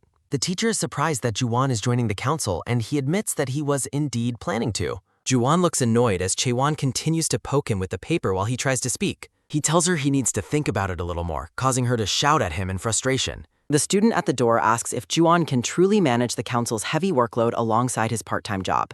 Juwon admits that it will likely be difficult, especially since he cannot attend the usual night study sessions. Chaewon observes him closely and remarks that his desire to improve his student record is quite admirable. Juwon promises to turn the application in tomorrow and asks to be excused as a quick, sharp whoosh sounds. Chaewon scolds him for being indecisive when he clearly intended to join the student council all along. Juwon looks back over his shoulder with a look of pure shock at her persistent attitude. A sudden, loud thud sounds as Chaewon slams the door and furiously asks if he is still acting like a child. The green-shirted teacher instructs the students to collect their certificates as Chaewon walks away, fuming with visible irritation. The teacher suggests that Chaewon is likely upset because her usual top ranking was overtaken during the recent exams. Chaewon closes her eyes and bluntly admits that the situation is indeed very annoying.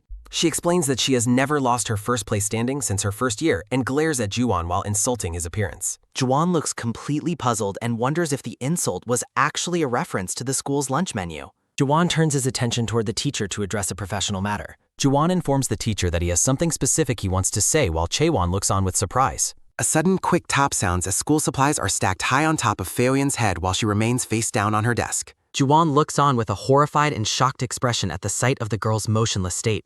A sudden, quick snap sounds as Juwon shouts at Sungkwan, demanding to know what he is doing to the sleeping girl. Sungkwan is startled by the sudden outburst and asks why Juwon is losing his temper again over nothing. A sudden, quick turn sounds as Juwon ignores the bully and leans over Seon while Soonkwon complains about being overlooked. Juwon reaches out and urgently calls Seoyeon by her full name, trying to get a reaction from her. A close-up focus on the back of Seoyeon's head as she remains slumped over her desk without moving. Juwon stares down at the girl with intense concern and beads of sweat forming on his face. Sungkwan questions why Juwon is making a scene when Seon was perfectly healthy during their lunch break. Sungkwan explains that she has been in this state ever since they returned to the classroom and insists he has no idea what happened. Juwon recalls their earlier conversation while a soft, weary sounds from the girl on the desk. Juwon watches the interaction with suspicion and wonders if the two of them are caught in another argument. Juwon asks Seoyeon if she is feeling sick as she finally begins to stir and rub her sleepy eyes. In a comical moment, Seoyeon sleepily reveals that she was just taking a nap, leaving Juwon stunned and Soonkwon fuming.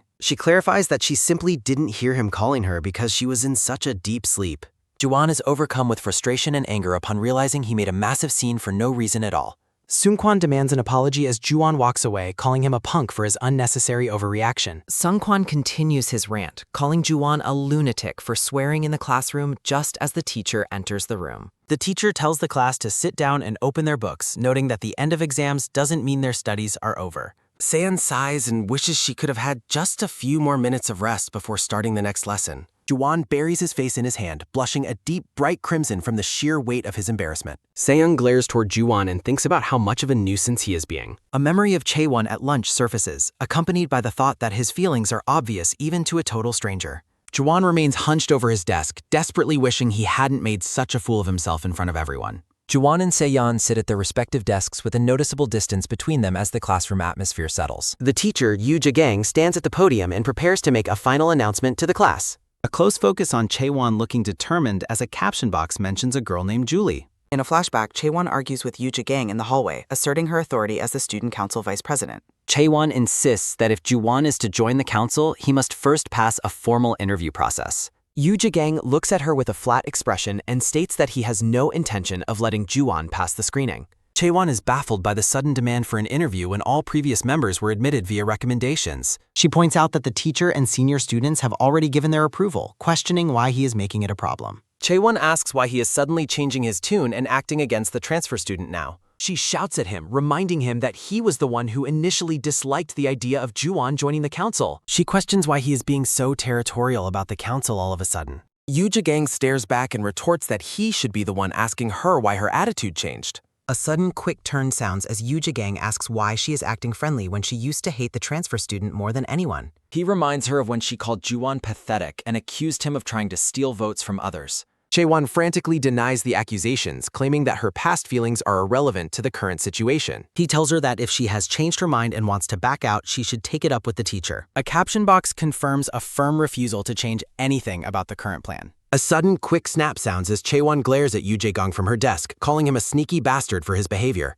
Chaewon watches Jaegon walk away and wonders why he is acting so strange regarding school rankings. She glares after him, questioning why his personal grudge against Juwon should be any of her concern. Chaewon firmly declares that she has no intention of going along with his sudden demands. Sunlight streams through a window as a voice complains about students being called to school on a Saturday. Juwon clarifies he is going for an interview while his brother Ji-young suggests ordering jjajangmyeon for lunch. Ji-young reacts with shock, asking if Juwon is really going to become the student council president. Auntie enters the room with a smile as Ji-young excitedly calls out her name. A blue bus travels down a city street under a bright sky filled with soft white clouds. Juwon checks his phone, reading messages from Ji-young asking about his location and offering to eat together. Juwon sits on the bus and texts back that he will be late, telling Ji-young to eat lunch with Auntie. Juwon stares pensively out the window as the bus moves through the city. A sudden, quick tap sounds as rain begins to hit the bus window, startling Juwon. He wonders if it is a sun shower since the sky is clear and is relieved the rain stays light.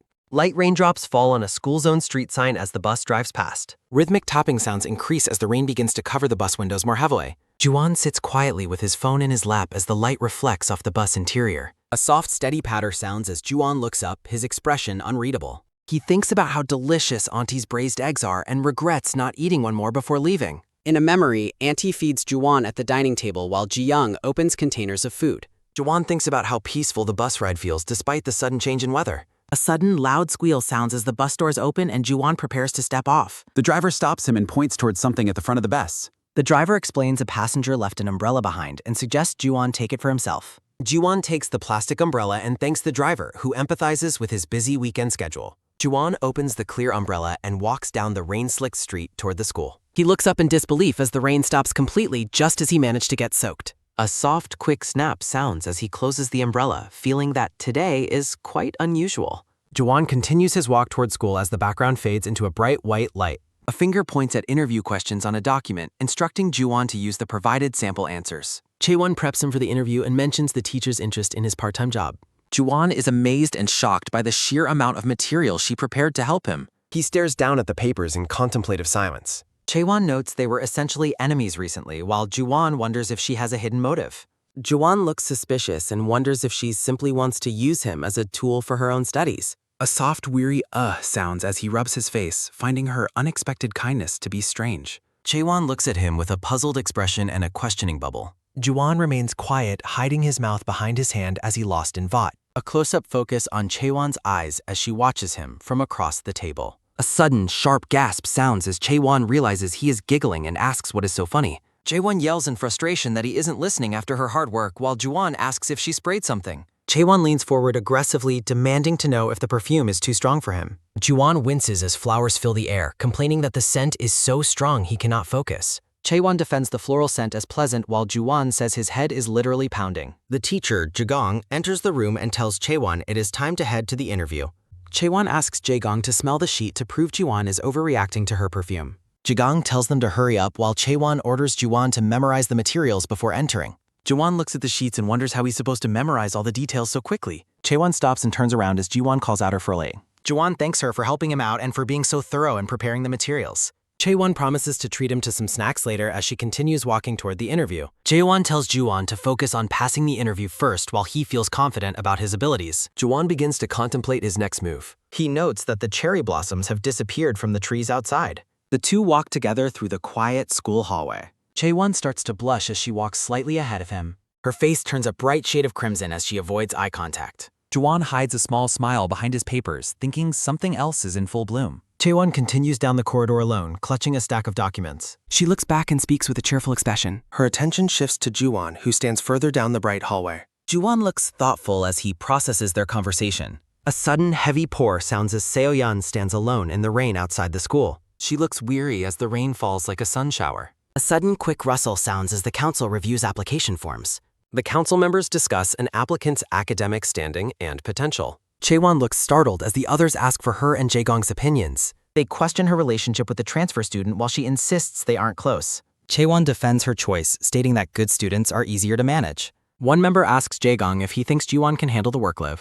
Jaegong gives his approval and the group schedules the first meeting for next Wednesday. Chaewon eagerly confirms the selection with the teacher before heading out. A sudden, quick dash sounds as Chaewon ignores the others to follow Juwon. Jaegong remains at the table in silence as the meeting concludes. He looks off to the side with a calm expression. The official guidelines for the student council executives sit on the table. Chaewon thinks about how grateful Juwon should be for her help. She walks through the hall, planning how she will brag about her influence. A quiet moment of reflection passes for the boy in the classroom. Chaewon smiles to herself, excited to gloat about the results. A sudden, quick stop sounds as Chaewon freezes in the holler. She spots Juwon and asks if he's waiting to hear the news. She offers to share the results early in her capacity as president. Chaewon playfully suggests he should thank her with something sweet first. A sudden, quick whoosh sounds as Juwon bolts past her toward the exit. A sudden, quick snap sounds as she grabs his sleeve to stop him. She demands to know where he's going in such a hurry. Juwon remains focused on something outside and confirms the official announcement date. He bluntly says goodbye and walks away, leaving her stunned. Chaewon shouts after him, telling him to at least take the documents. She stands alone at the window, watching him disappear. A sudden, quick flare of anger sounds as she fumes over his rude behavior. A soft, quick slide sounds as she retrieves a dropped paper. In a comical moment, she considers withholding the meeting time as a petty revenge. A loud, steady patter sounds as she wonders what caught his eye in the rain. She peers through the glass and notices another student outside. Chaewon wonders why anyone else would be at school over the weekend. Her eyes widen as she recognizes the girl in the distance. Outside, Juwon stands in the downpour, staring at Seyeon. Beads of rain roll down his face as he losses her. Chaewon remains at the window, clutching the papers in quiet observation. Sunlight illuminates a long, empty school corridor. Heavy rain splashes against the tile floor. Gasping in shock, the brown-haired girl recognizes Seo Juwon. The girl asks what he's doing at school over the weekend as a soaked Juwon stands before her. Complaining about the pain, she begs him to let go of her rest. Juwon's expression hardens as he realizes this is happening again. A memory unfolds of Juwon standing in a quiet classroom. In the past, he looked down at a girl resting on her desk.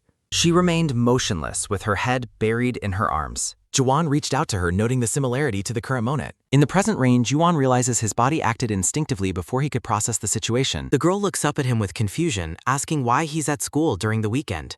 Juwon explains he had an interview for the student council while noticing she is also out in the pouring rain without protection. After she admits she forgot her umbrella, Juwon tells her to follow him into the building. He urges her to move inside quickly so she doesn't catch a cold. Juwon offers his umbrella for her departure, but she refuses to take it since they are both already drenched. Juwon dismisses his own state, insisting that being soaked doesn't bother him. He promises to search for a spare umbrella inside the school. Juwon explains he can ask a teacher or simply leave without one since it isn't a major issue. Raindrops continue to fall as he stares ahead with a serious expression. Juwon is suddenly taken aback by an unexpected movement. Seo-yeon stretches her arms over his head to provide cover from the downpour. He looks at her in bewilderment, asking what she is trying to do. The girl continues to shield him with her hands while the rain falls around them. She softly explains that she doesn't want him to get any wetter than he already is. Juwon gazes at her, clearly stunned by her selfless gesture. A sudden, sharp snap sounds as he takes hold of her arm. Juwon suggests that instead of standing there, they should just walk together to minimize their exposure to the rain. Seon looks up at him with wide, curious eyes. He leads the way, his back soaked as they move through the storm.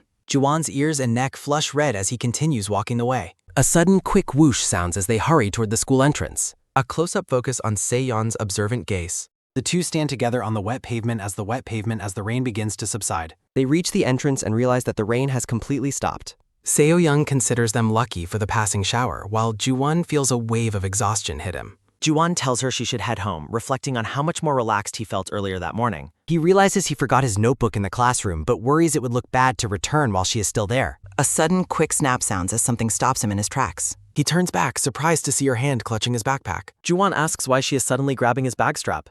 Seo-yeon looks at him and asks if he would like to go grab something to eat. She specifically asks if he likes tteokbokki while looking hopeful. Ju-won remains speechless, staring at her in disbelief at the sudden invitation. He questions why she would want to go out while they both look so disheveled and what. Ju-won replies to Ji-young's messages, stating he will be late and plans to eat before returning home. A sudden soft tap sounds as Ju-won views a photo on his hand. He adjusts his messy hair while looking at his reflection on the screen. Seo-yeon excitedly produces a towel she found, suggesting they use it to dry themselves off. She tells him she is heading out first and urges him to finish up and follow her quickly. Ju-won stands in the convenience store with a heavy, tired sigh. He regrets not going straight home, realizing he looks like a complete mess. A sudden, sharp snap sounds as Ju-won stops to look at his olfacture. He tries to smooth his frizzy hair, wanting to look decent before heading out. A soft, quick swish sounds as he continues to fix his messy appearance. A sudden, quick scratch sounds as the clerk asks if he only came in for the mirror while Ju-won worries about his ramen. A warm memory surfaces of the two sitting together under the sun. Ju-won holds out a white towel and tells her it is for her. A sudden, quick snap sounds as he tells her to dry her hair while she notes she bought food for them both. Ju-won starts to mention their seating arrangement but pauses mid-sentence. Seo-yeon giggles and asks what is wrong while he looks at her with confusion. A soft, quick whip sounds as she teases him about his morning look, and he jokingly asks for the towel back. She worries about her flat hair and asks if she looks like a soggy dogler. Ju-won watches her in silence, taking in her expression. He reassures her by saying she looks exactly the same as usual. Seo-yeon looks up with a bright, happy smile. Ju-won continues to gaze at her with a serious and thoughtful expression. A moment of quiet reflection passes as he looks away. Seon mentions the sunlight feels cold and suggests they switch seats. She asks him why he really came to school today since she did not finish her thought earlier. Ju-won looks down at the table, clutching the towel in silence. He asks why she was crying earlier while they sit beneath the large umbrella. Seo-yeon is surprised that he noticed her crying despite the rain. She admits she hoped the rain would hide it, and he tells her she does not have to answer. She says she does not mind telling him and starts to open up.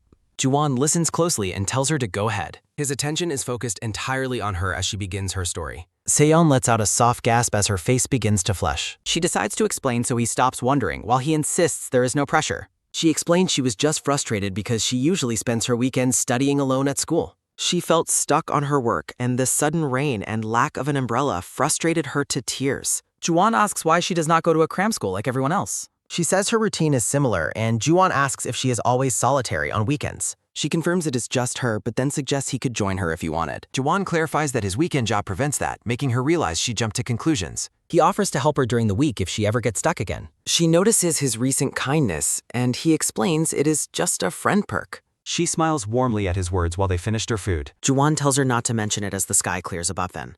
A loud, quick clang sounds as the trash bin lid closes. A soft, quick rustle sounds as Seo-yeon asks for his direction, and he tells her to wait. He hands her something and tells her to take it with her. A close-up focus on the green heat pack he just gave her. She thanks him and says goodbye as he prepares to leave. She calls out his name one last time as he walks away. Seo-yeon waves and tells him she will see him on Monday. Ju-won looks back and gives a short, quiet reply. Seo-yeon walks off into the distance under the bright blue sky.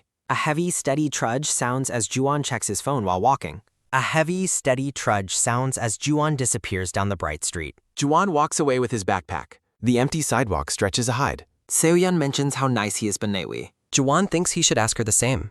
He reflects on her kindness since the semester began. Ju-won wonders about a past moment. A memory shows her crying under cherry blossoms. She wept openly during that Spring Day. Ju-won returns his focus in the present. He resolves to hide his true feelings. Sungkwan complains about the difficulty of the material. Ju-won gives study advice while the other boys sulks. Sungkwan threatens to disrupt their precious study time. Ju-won bluntly tells him to leave a seat. Seon suggests switching seats to avoid distractions. A soft, quick slide sounds as Ju-won passes a note. Seo-yeon reads his reassurance with a thoughtful look. She laughs and agrees that he might be right. Ju-won insists on switching seats to end the fighting. Sungkwan yells at them for whispering about him. Ju-won asks her where she usually likes to study. He suggests going together to escape the noise. Sungkwan fumes and curses at the black-haired boy. Juwon explains the library services while they walk. He notices the student council notice is posted. Juwon searches for his name on the West. Chaewon suddenly blocks the notice with her hand. She teases that he failed while he remains skeptical. Chaewon challenges him to try and see it. Juwon decides to just ask the council president. A sudden, sharp snap sounds as he grabs her arm. Juwon laughs and calls her behavior extremely petty. He tells her to find the library herself. Juwon mentions he owes Chaewon a small favor. He explains the favor as Chaewon watches them. Chaewon remains silent as she watches them leave. The two walk away as their voices fade. Chaewon looks on with a complicated expression. She angrily demands he pay her back now. A man asks why his wife is home. He asks about Chaewon's academy while she rests.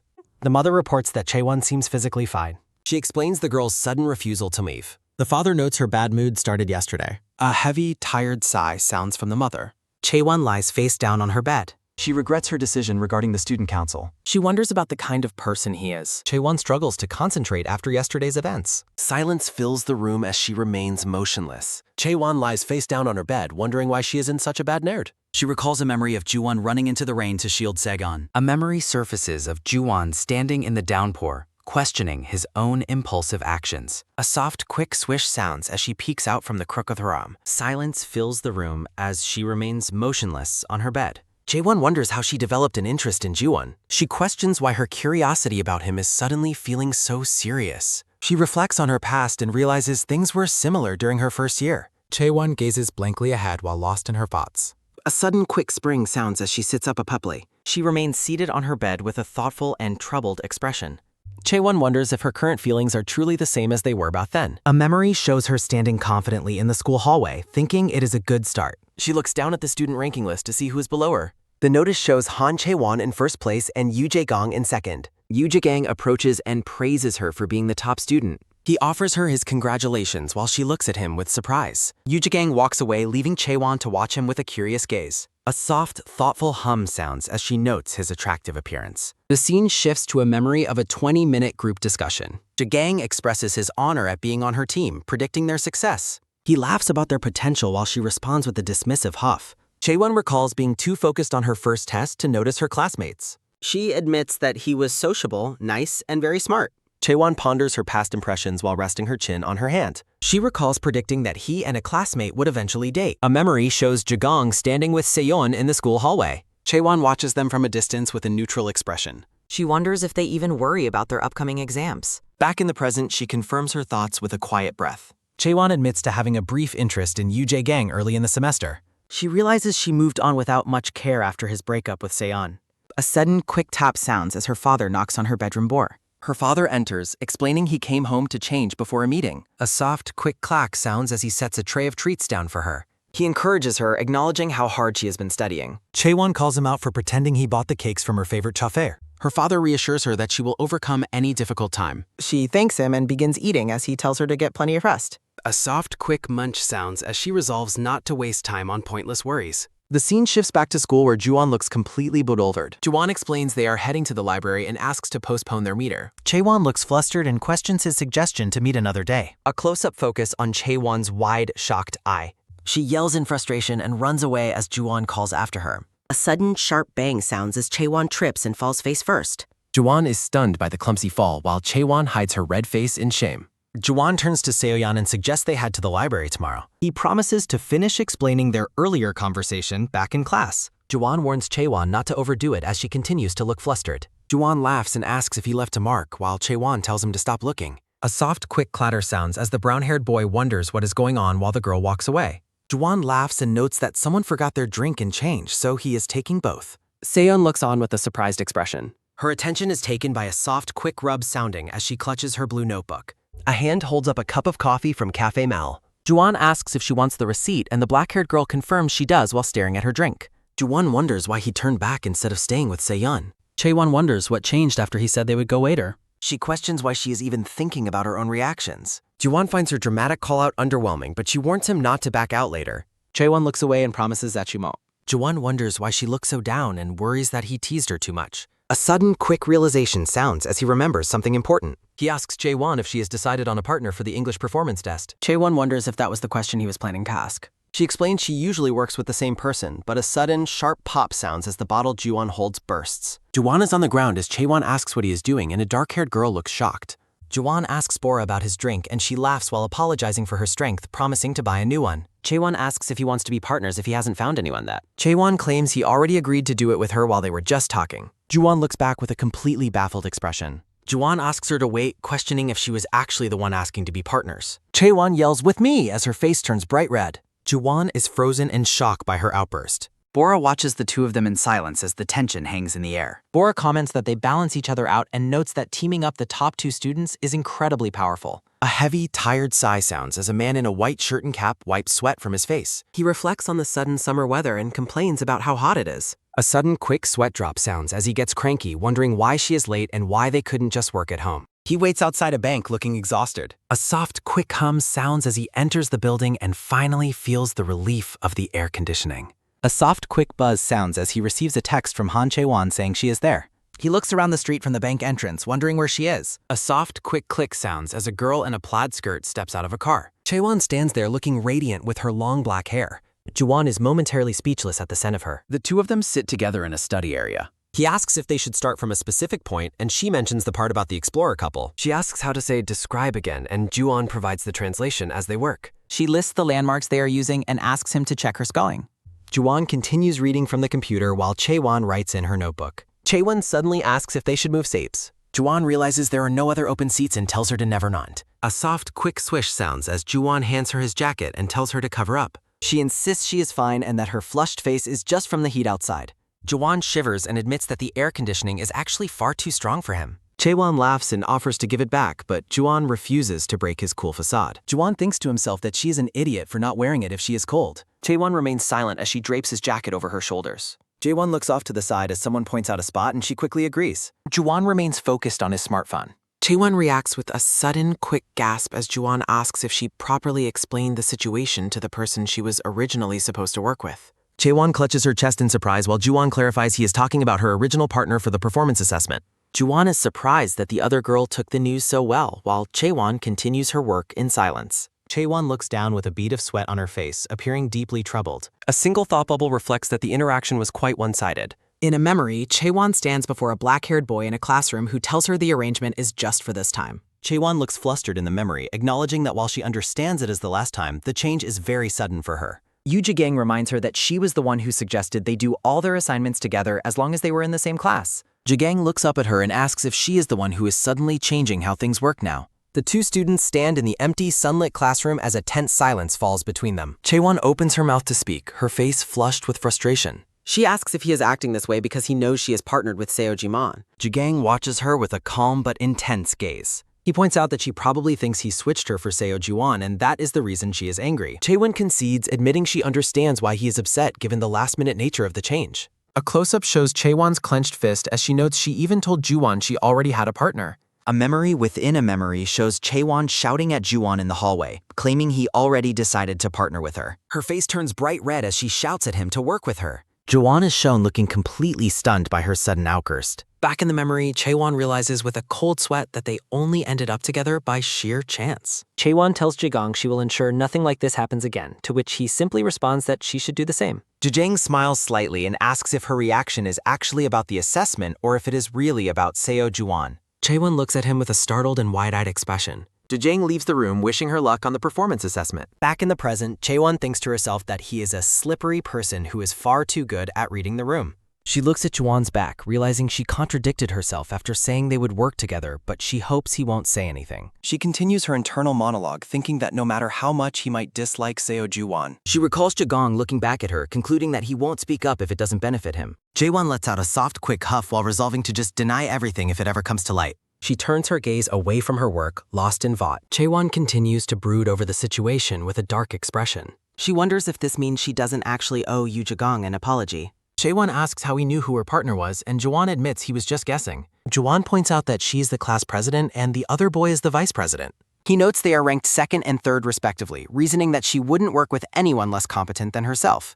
Ju-won explains that it had to be Yoo Jae-gang, admitting he took a shot in the dark and happened to be right. Chae-won thinks he has a sharp intuition just like Jae-gang, while Ju-won laughs and thanks her for the compliment. Juwon continues typing, mentioning he is glad things are cleared up and suggesting she blame him if the other boy seems upset. Chaewon watches him as he claims the other boy will likely understand. Juwon explains that he was also just trying to find a mutually beneficial arrangement with her. Chaewon remains silent as she watches him check his phone. Juwon notices a seat has opened up, and Chaewon's thoughts begin to drift. She recalls Juwon standing in the rain and wonders if he felt the same way about the other girl. The scene shifts to a girl in a red hoodie walking through the school. Chaewon wonders if Seyeon is hoping for the same kind of relationship with him. Her attention is taken by a soft, quick scratch sounding as she writes, wishing her thoughts were true before Juwon suggests they move seats. Juwon casually mentions that it is his birthday today. Juwon looks slightly confused by the silence that follows his announcement. Juwon suggests that studying all day is a waste of a beautiful day and asks if she has any free time before her work shift begins. Chaewon looks away with a deep blush, timidly asking if he would be willing to hang out with her for just a little bit. Juwon is left completely stunned by her uncharacteristic and bashful request. He remains motionless as his hand grips his smartphone, which is currently receiving a notification or a call. A close-up of the screen reveals an incoming call from Seoyeon, casting a shadow of conflict over the moment. A white luxury car navigates through the busy city streets under a clear blue sky. Inside the vehicle, the driver discusses travel arrangements and the necessity of providing someone with a ride. The woman behind the wheel reacts with shock and immediate dismissal at the suggestion of sharing her home address with Chaewon. She maintains a stern expression while insisting that everyone involved must be punctual and arrive exactly on time. A solitary thought bubble highlights a determined resolve to uncover a man's true character in order to handle him correctly. Chaewon's mother steps out of her car with a radiant smile, calling out to her daughter as sparkles fill the air around her. Jaewon is taken aback by her parents' unexpected punctuality and is even more shocked to see that her father has accompanied her mother.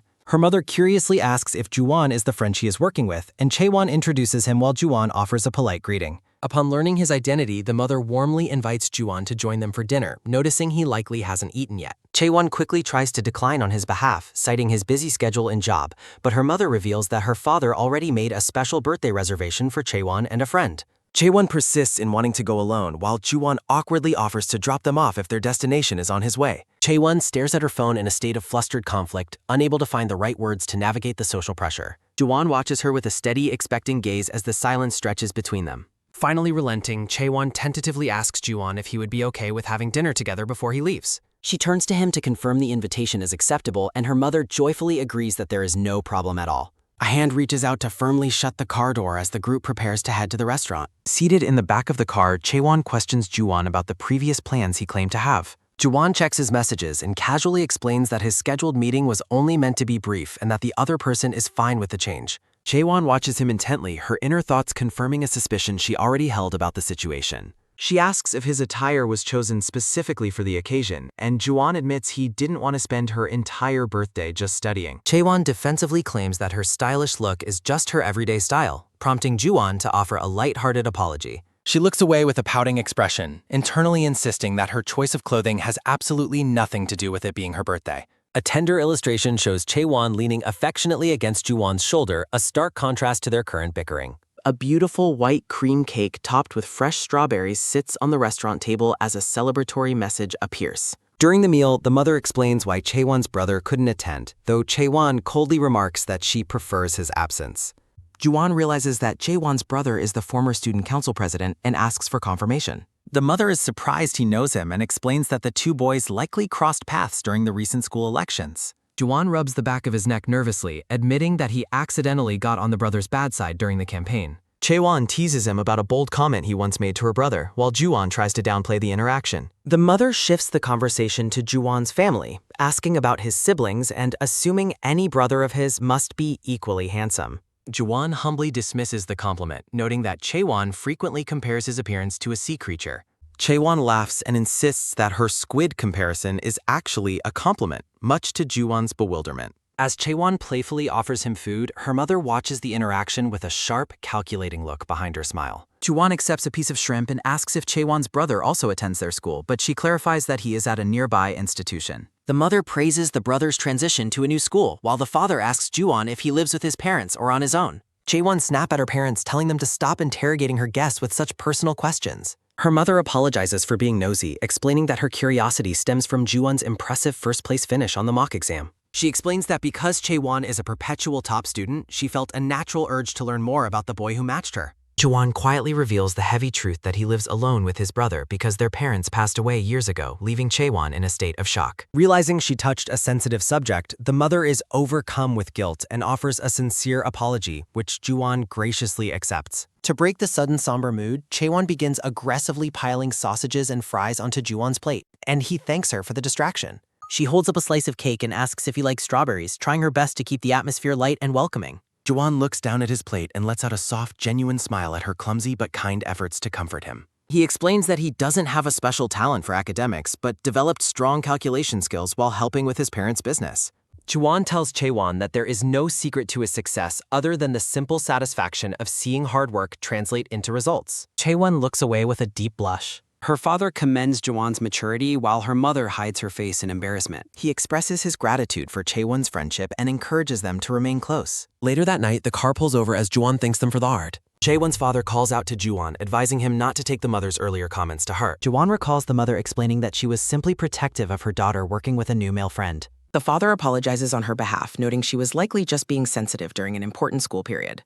Juwon reassures him that he understands the gravity of the situation and hasn't thought about anything inappropriate. He firmly states that their partnership is strictly for mutual academic benefit, leaving no room for concern. Watching the boy walk away, the father is struck by how composed and sensible he seems. He realizes there truly is nothing to worry about regarding Juwon's intentions. A final thought crosses the father's mind that Chaewon herself is the real problem. Juwon walks away, checking his from. He scoffs at the idea of romantic issues, finding the assumption of overbearing parents to be quite ridiculous. His focus remains entirely on his tight schedule as he rushes toward his part-time job after dinner. Juwon considers the prospect of dating in the 11th grade to be completely unrealistic for someone in his position. Juwon stops in his tracks suddenly. He sees Seyeon standing nearby. Seyeon looks on with contemplation. She looks up in sudden surprise. Her face lights up with a radiant smile as she calls out Juwon's name. Juwon asks her what she's doing there at such a late hour. She explains that she just finished dinner and hoped to catch him to ask a few study questions. Juwon apologetically mentions his upcoming work shift, explaining that he can't help her right now. Seyeon remains cheerful, dismissing his concerns with a warm smile. She playfully offers to walk him to his part-time job instead.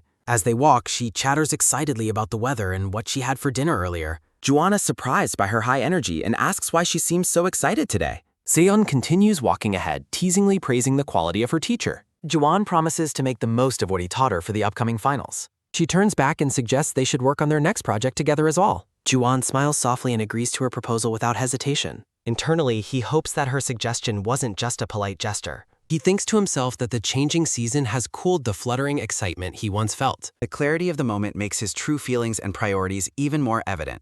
Watching her walk beside him, he suddenly finds himself wishing he didn't have to go to work. He observes other couples passing by and feels a sudden, sharp longing to hold her hand. Juwon's hand tentatively reaches toward her, hesitating near the loose strands of her hair. He gently brushes her hair back, causing her to stop and look at him in surprise. Juwon blushes slightly while complimenting her on how good her hair bun looks. She laughs and tries to play it off as a casual comment, masking her own reaction. As they continue walking, he worries that his growing emotions might become too obvious. Deep down, he knows he is falling deeper into these feelings despite his logical reservations. He realizes he is holding onto a sliver of hope that his feelings might be reciprocated. The memory of that night walk lingers as a significant moment between spring and summer. A modern building shines in Diddlet. Sneakers wait near the glass entrance. A man wearing glasses waits nervously, a sudden, quick gulp sounding as he prepares himself. His hand reaches out to press the doorbell, a soft, quick ding-dong sounding as he waits for an answer. The door opens with a sudden, heavy thud sounding. Juwon stands at the entrance as the girl notes that it took him a while to arrive.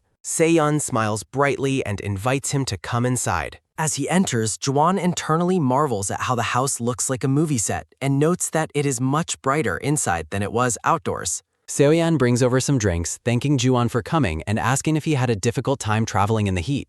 She suggests they have a drink before they start their session, and Juwon gratefully accepts. Juwon moves from the sofa to sit on the floor instead with a sudden dull thud sounding. Seoyeon calls out his name in surprise, and when he responds, she asks if the floor is uncomfortable and tells him to sit back on the sofa to drink. A moment of intense focus as he takes a sip of his drink. Juwon awkwardly explains that he was worried about spilling something on the expensive sofa, but Seyeon laughs and tells him to sit wherever he is comfortable while he internally admits that his current position is even more uncomfortable. Juwon observes how large her home is, thinking to himself that it is so absurdly big he cannot even settle down. Seo-yeon watches in confusion as Ju-won rummages through his bag and lets out a frustrated thought before she suggests they resume their study session and start with mathematics.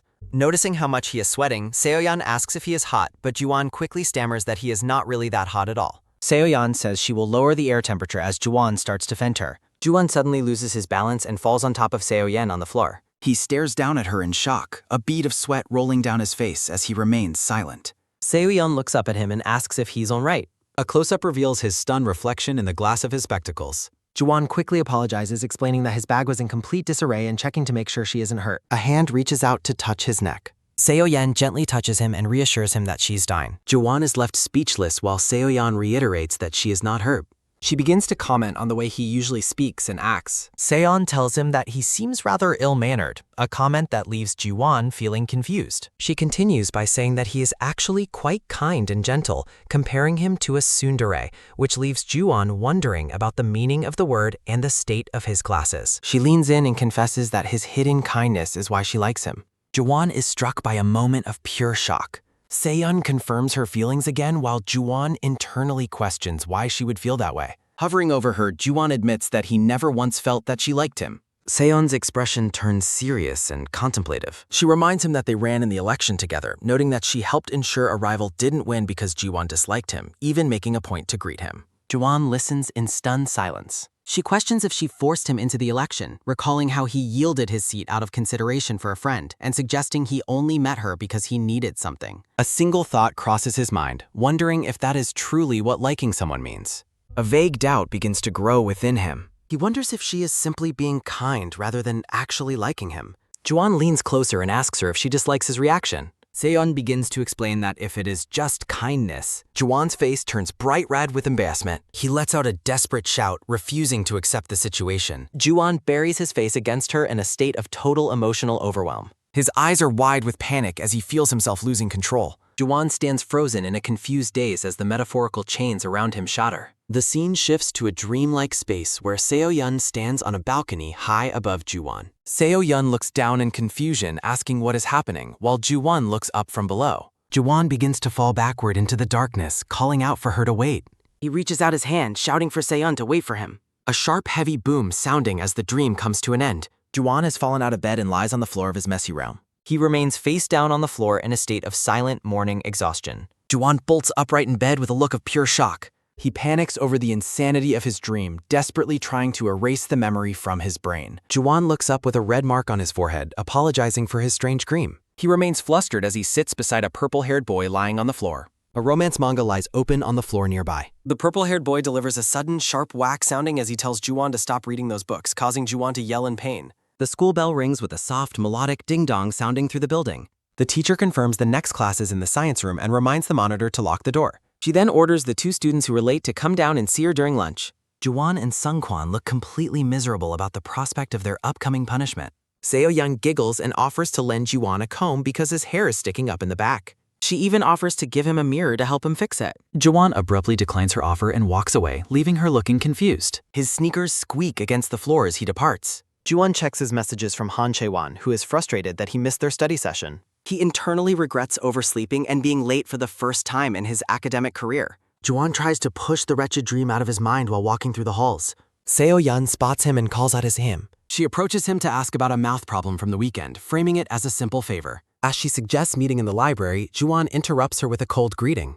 Ju-won bluntly asks if that math question is truly the only thing she wants to discuss. Stunned and hurt by his tone, Seo-yeon repeatedly apologizes with a downcast expression. She turns and flees down the stairs with a sudden quick patter-patter summing. Ju-won grinds his teeth in frustration, cursing himself for speaking to her so harshly. A teacher scolds Ju-won for missing his tie, and the boy can only offer a quiet apology. The teacher then turns on Sung-kwan, demanding he hand over his jersey for not wearing his blazer properly. Sung-kwan complains about getting in trouble together, but Ju-won tells him to walk away and stop clinging. Ju-won lets out a sharp, mocking scuff. He tells the purple-haired boy to shut his mouth and mind his own business. Sung-kwan stops on the stairs, looking offended and angry. He yells out after Ju-won in a fit of rage. He fumes internally, threatening to shove the lunatic aside. Seo-yeon walks up the stairs below them as Sung-kwan's foot moves toward Ju-won. She looks up with an expression of sudden, wide-eyed alarm. Sung-kwan shouts Ju-won's name as he lunges forward, catching the boy off guard. Sung-kwan yells a warning as he loses his footing on the steps. Seon watches in terror as the scene unfolds above her. Juwon begins to fall backward, looking down in complete surprise. He reaches out his hand towards Seo-yeon as they both powwow. The scene blurs as Juwon realizes his dream was actually a premonition. The stairs disappear into a white light with a sudden heavy boom sounding. The narrative takes a brief pause before shifting perspectives. Han Chae-won fumes at her phone screen, shocked that Juwon was late on such an important day. She thinks he is out of his mind for being late when she had all the study materials ready. Her thumbs fly across the screen with a sudden quick tap-tap sounding as she expresses her anger. She continues typing furiously, her frustration boiling over into her messages. Walking through the hall, she decides to just deal with the situation during lunch. A male student with short black hair asks if she prepared properly, and she asks why he is bothering her. Chae-won compares Juwon's busy schedule to this boy's behavior, wondering why he always picks a fight. The boy walks away with a smirk, confidently stating that he is sure she will handle the evaluation well. Seon notes that it was reckless and thoughtless, prompting a confused reaction from Juwon. Juwon moves away with a sudden quick patter-patter sounding. A tall boy with black hair asks Seon if she plans to continue acting this way with him. Seo-yeon flinches at a sudden heavy boom sounding from nearby. Distracted by the noise, Seo-yeon wonders if they just heard a loud sound. She stares ahead with a look of pure shock. In the distance, a crowd begins to gather around two students collapsed on the floor. Juwon lies on the floor, protectively shielding Han Chae-won in his arms. The black-haired boy grabs Seo-yeon's arm as she tries to rush toward the seam. He demands to know where she is going and tells her to answer him. Seon firmly states that she will go through with it with Juwon. She repeats her intent and tells the boy to let go of her arm. Seon breaks free and runs toward the stairs with a sudden, quick tap-tap sounding. On the floor, Juwon continues to hold the short-haired Kol Tae-ri. He keeps her close, checking for any signs of movement. Han Chae-won calls out Juwon's name in a worried term.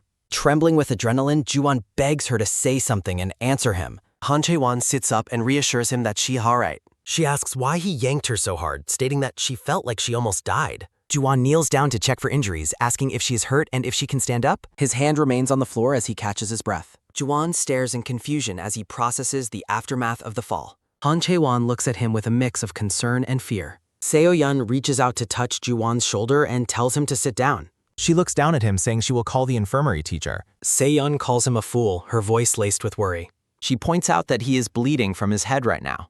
In a daze, Juwon asks if the wound is bleeding him up. A brief memory of his dream flashes through his mind. The infirmary teacher mentions that he fell down the stairs as she begins her examination. Touching his forehead, Juwon listens as the teacher wonders how only his forehead got torn. Juwon internally notes that if he had fallen straight down, he would have landed on his head and died. He thinks about how he used centrifugal force to ensure he landed on his back instead. The teacher is relieved his eye wasn't hurt and asks if it is painful. Juwon claims it doesn't hurt much, though the teacher observes the wound is quite large. Han Chae-won stands nearby, looking on with a guilty expression. Juwon admits to himself that he thought he would land coolly. He recalls the moment he missed the railing during the tumble. Now, Juwon feels like he has lost both his pride and his physical health as he bleeds. He thinks the shame is worse than the pain, hiding that his shoulder and arm are also hurting. The teacher notes the bleeding isn't stopping, while Han Chae-won asks if the wound is that serious. She then tells Seo-yeon to head back to class, and the girl obeys. Juwon wonders if he's really that bad off, noting that the pain is actually intensifying. He worries about leaving school early when Han Chae-won calls Acturn. She tells Juwon to look over toward her as she prepares to help.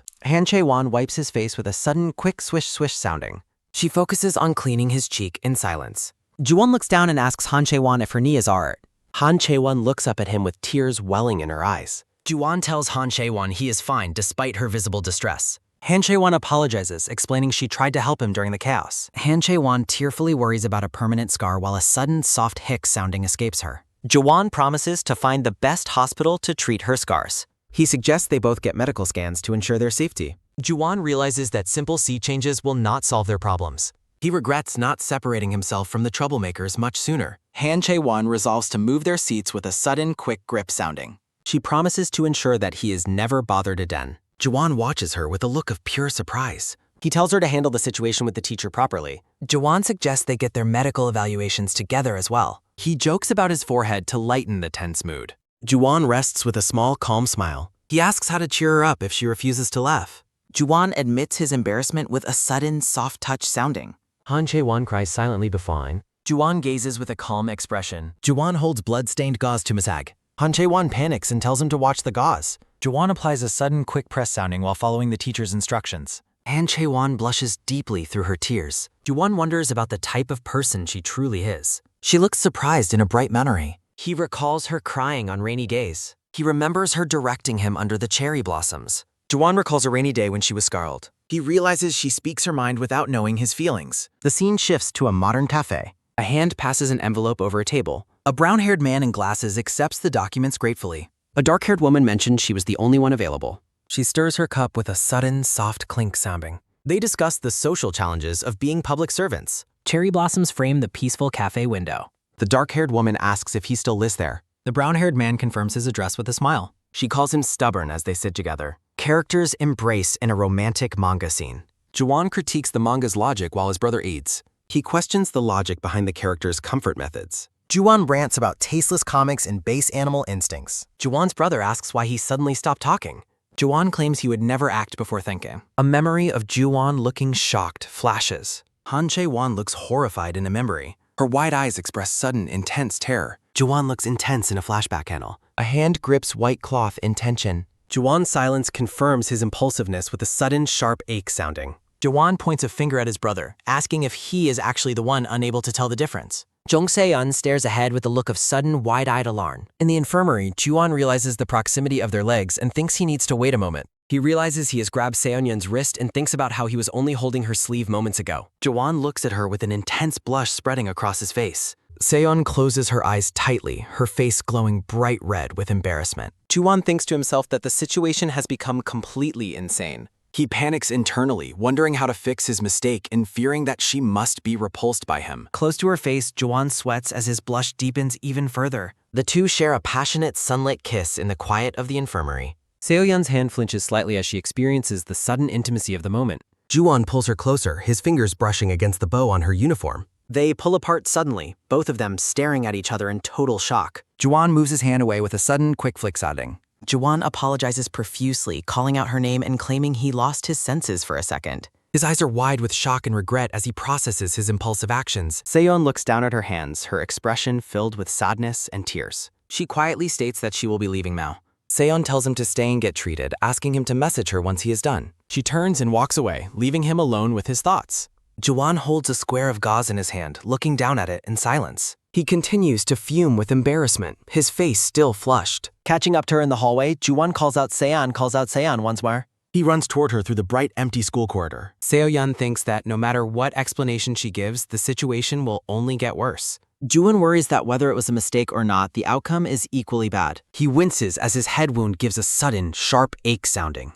Juwon finally stands before her, blocking her path in the hallway. Seoyeon looks at him and asks why he is acting this way. She asks if she caused a misunderstanding, clarifying that she only spoke because she was truly sorry. Juwon shouts that he knows she didn't have any other intentions or mean anything else. He admits that he was the one who acted entirely on his own impulse. He explains that he panicked and tried to blame his behavior on being hurt. A narrative bubble notes that if it had been anyone else, he never would have done that. Juwon covers his face, confessing that he acted because the one he likes is her. The narrative continues, stating his behavior was disgraceful, but he felt the need to clear the air. He admits he likes her so much that he can't even control himself. Juwon hides his face in his hands, trembling with a sudden soft shiver sounding. Seoyeon stands in silence, her expression unreadable as she listens to his confession. She looks over as she hears a sudden, soft step sounding nearby. Juwon takes her hand with a sudden, quick snatch sounding. Seoyeon wonders to herself if he has gone to the restaurant.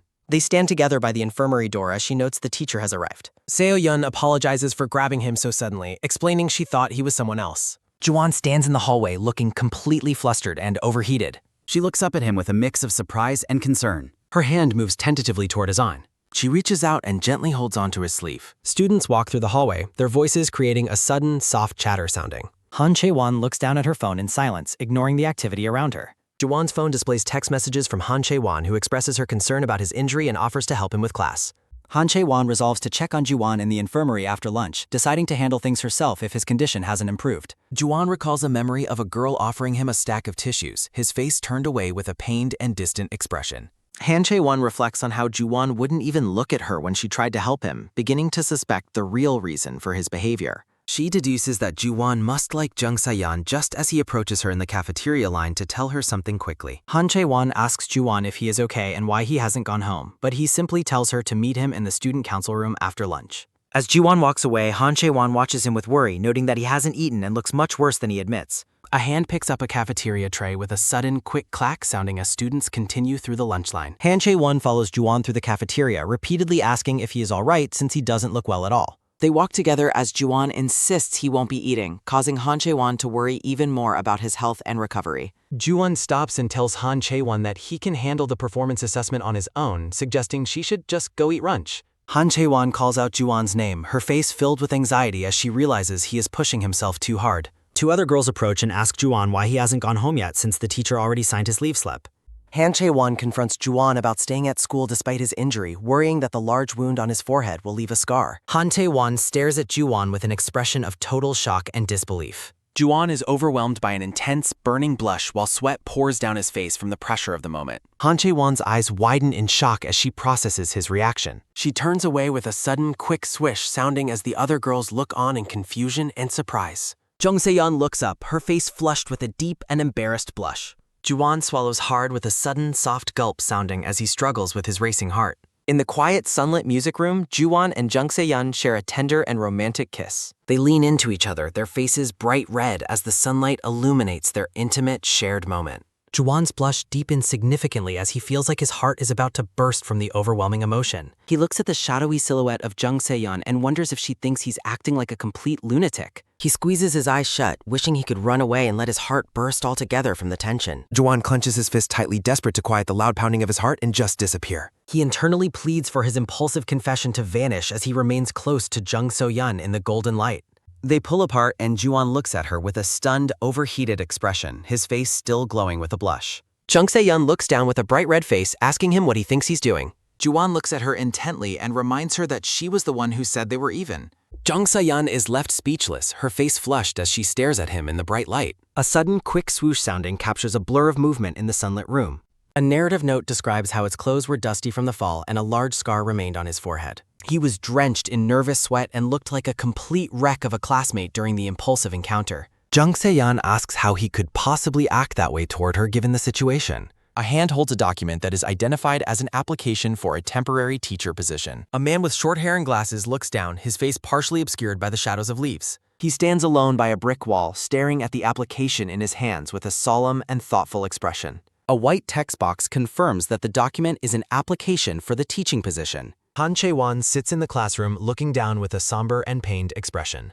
Back in the infirmary, Juwon tells Jung So-yeon to head to the student council room first, promising to be there soon. A hand aggressively scribbles over a document with a pen, covering the text in dark, chaotic loops. Han Chae-won buries her head in her arms on her desk, looking completely overwhelmed and distressed. Jung Se-yeon stands in the hallway, her face glowing with a blush as she remains lost in thought. She asks someone why they haven't left yet when they said they had to go. Juwon sits outside on a bench, hiding his face in his hand as Jung Se-yeon asks how long he plans to sit there. Juwon remains silent, his face bright red as he continues to hide his expression from her. He finally stands and admits that he doesn't think he said what he needed to properly before the bell rang. Jung So-yeon looks at him with a deep blush, asking what exactly he means by saying it properly. Se-yeon blushes intensely, stunned that the situation is repeating itself. Se-yeon questions his motives for bringing her there, but Juwon defensively denies any wrongdoing as she lets out a sudden, soft gasp sounding.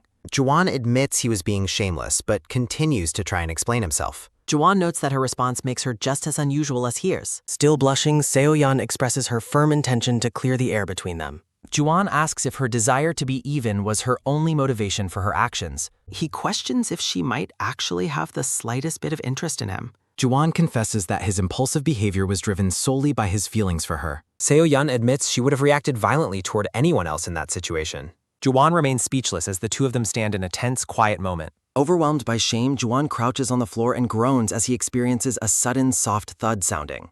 Juwon continues to hide his face in his hands, unable to shake his intense embarrassment. Seo-yeon breaks the silence by mentioning she knows the location of the library he previously mentioned. She suggests that they meet there together once their classes have concluded.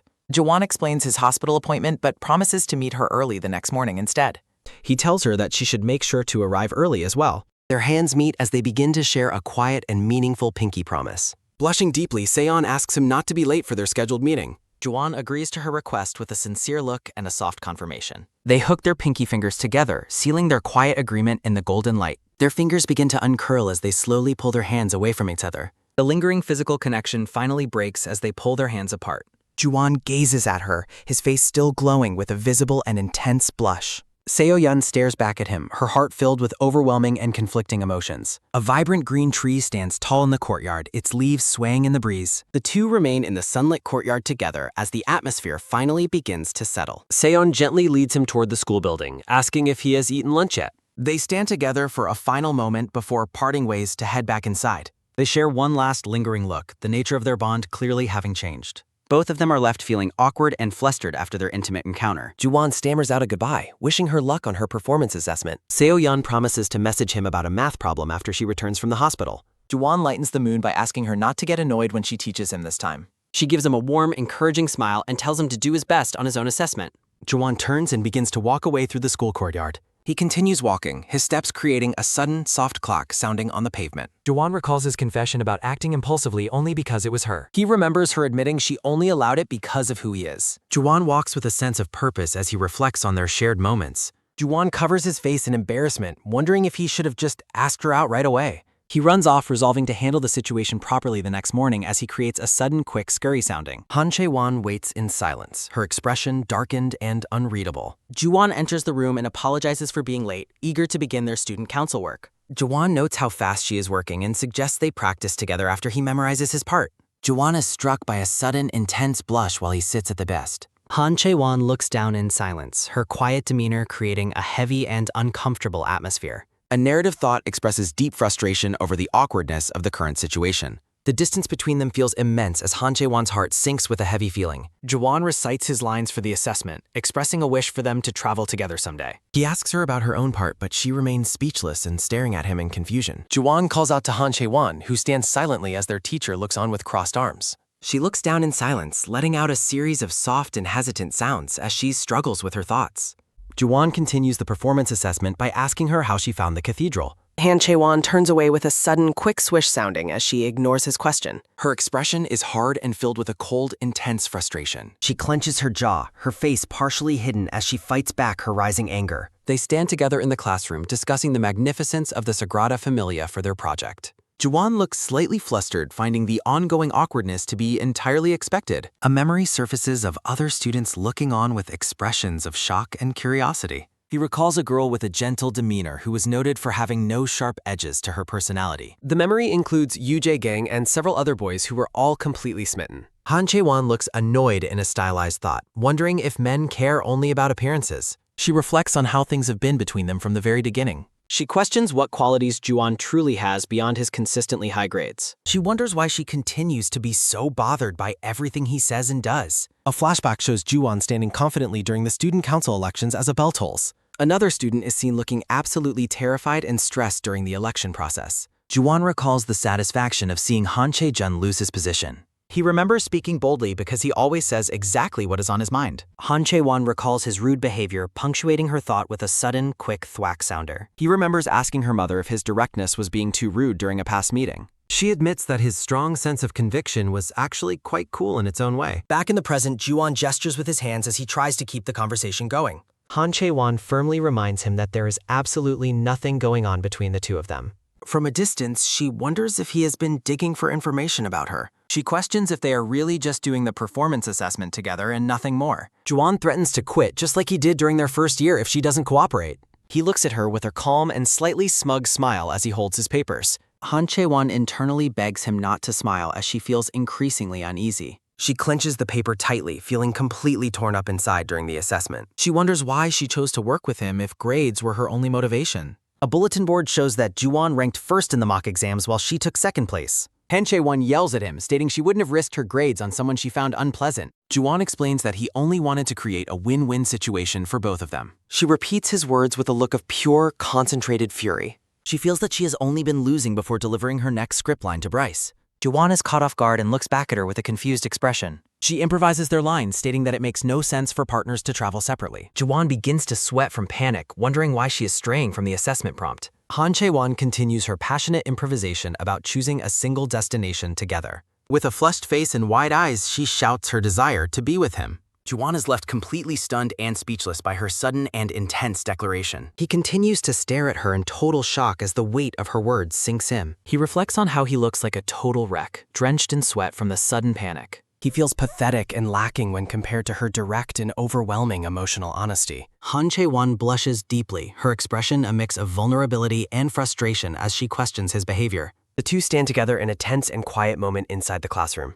A final narrative box expresses his own desperate desire to ask her the same question. His hand clenches the paper with a sudden, quick rustle sounding as he resolves not to stop. Han Chae-won explains her firm determination not to give up like she did in the past. She admits she has already developed feelings for the boy with brown hair. Jaewon remains completely stunned and speechless by her sudden confession. Han Chae-won's internal monologue questions if he is dating Seon while he blushes deeply. She resolves not to jump to any hasty conclusions based only on what she has seen.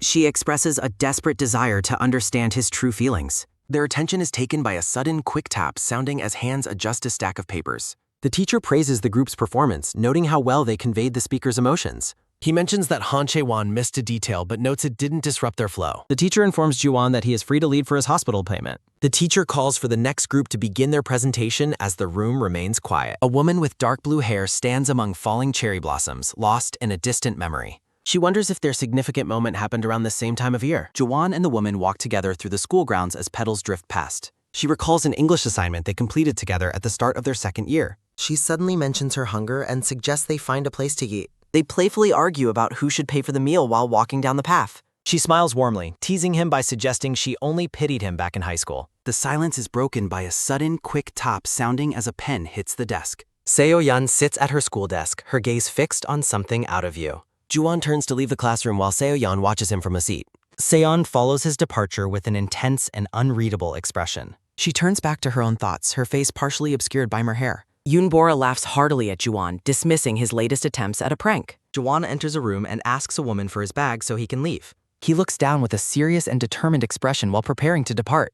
Jaewon's attention is captured by someone standing near the front of the room. Seo-yeon hides her face behind a sheet of paper, looking visibly flustered. Jaewon reflects on the confession he never quite managed to say out loud. He walks down the empty school hallway with a pensive and focused look. He stops in his tracks, his eyes widening in surprise at an unexpected sight. Seo-yeon stands by the window, watching Jaewon as he moves through the school. Seo-yeon's expression is filled with shock as she processes her own feelings. A hand reaches out and firmly grips another person's wrist in a sudden motion. Seo-yeon remains at her desk, looking down with a mix of frustration and longing. Han Chae-won leads Jaewon through the hallway as they move toward the exit. Jaewon continues his walk through the building, his expression one of deep contemplation. He checks his mobile phone, a slight blush creeping onto his face. Jaewon looks up in shock as a sudden voice calls out to him. Han Chae-won stands before him, asking why he is still wandering outside the classroom. She questions if he is still planning on heading to the hospital as scheduled. She turns and begins to walk away, prompting him to ask where they are going. Han Chae-won looks back over her shoulder, stating her firm opposition to him skipping class. A stylized version of Jaewon is left completely bewildered by her sudden and intense involvement. His hand is taken with a sudden, quick slap sounding as she pulls him along. Jaewon looks down at the physical contact, his expression one of utter confusion. Han Chae-won continues to lead him through the corridor with a purposeful stride. Jaewon asks her once more exactly where she intends for them to go. She ignores his protest to answer a phone call from her father while still leading him. Jaewon is left staring blankly as a loading icon appears above his head in disbelief. A loud voice demands a halt. Jaewon gazes out from the colorful cover art. The medical professional finished tending to Daewon. The doctor instructs Jaewon to return in 2 days for a checkup, receiving a polite thank you in response. He reflects on the relief that the injury wasn't serious while wondering about Han Chae-won's whereabouts. Jaewon is left completely bewildered by the revelation that she provided his current location to her father. Jaewon apologizes for the trouble caused, but the doctor reassures him that it was no inconvenience at all. The clinic exterior stands under a sign as the doctor explains that Han Chae-won chose this place for his benefit. Jaewon stares in silent, contemplative shock. Jaewon prepares to depart, politely declining the doctor's offer for a ride home since it's nearly lunchtime. He reaches for the door handle to make his exit. A memory surfaces of a man in a suit apologizing for Han Chae-won's behavior during a sensitive time. Jaewon dismisses the apology, acknowledging the importance of the current period for all of them. He clarifies that their partnership is purely for mutual benefit, suggesting there is no cause for concern. Back in the present, he stands gripped by a pensive mood. He considers that her reaction might have been triggered by the sight of him bleeding heavily earlier. He recalls the school nurse's insistence that he leave early and return home. Despite the injury, he remembers his determination to stay for their performance assessment. He concludes that her actions were simply a display of genuine concern for his well-being. The doctor chuckles at his explanation. The doctor's expression turns thoughtful as he prepares to share a final observation. A narrative box reveals the doctor's concern lies more with Han Chae-won than with Jaewon. Jaewon pauses by the exit, listening intently. The doctor states there's no reason for Ju-won to misinterpret things, noting that Han Chae-won initiated the partner change. Ju-won looks stunned as the doctor apologizes for being overprotective while emphasizing his sincere worry. A final reminder is given to return in 2 days for a follow-up appointment. Ju-won walks along the city sidewalk in deep thought. His steps are halted by a sudden, quick tap sounding. He gasps for air, feeling overwhelmed and regretting his decision to visit the clinic. He reflects on the awkwardness of the encounter, feeling like he was under interrogation by her father. He decides to seek further medical care elsewhere, convinced that Han Chae-won had no ulterior motives. He touches the bandage on his forehead as he processes the situation. He recalls a moment when Han Chae-won looked at him with wide-eyed surprise. A memory flickers of her asking him to spend just a little time with her. He remembers her offering him strawberry cake and asking if he wanted more during their time together. The image focuses on her lips as she speaks. He vividly recalls her passionate declaration of wanting to be with him. The doctor's words about her choosing him as a partner echo back in a hazy recollection. Ju-won stops in the street, questioning if Han Chae-won actually has feelings for him. He wonders if her father's direct comments were motivated by the truth of her feelings. He covers his face in intense frustration. Lying on the floor, he mocks himself for having a god complex and wonders if the injury affected his brain.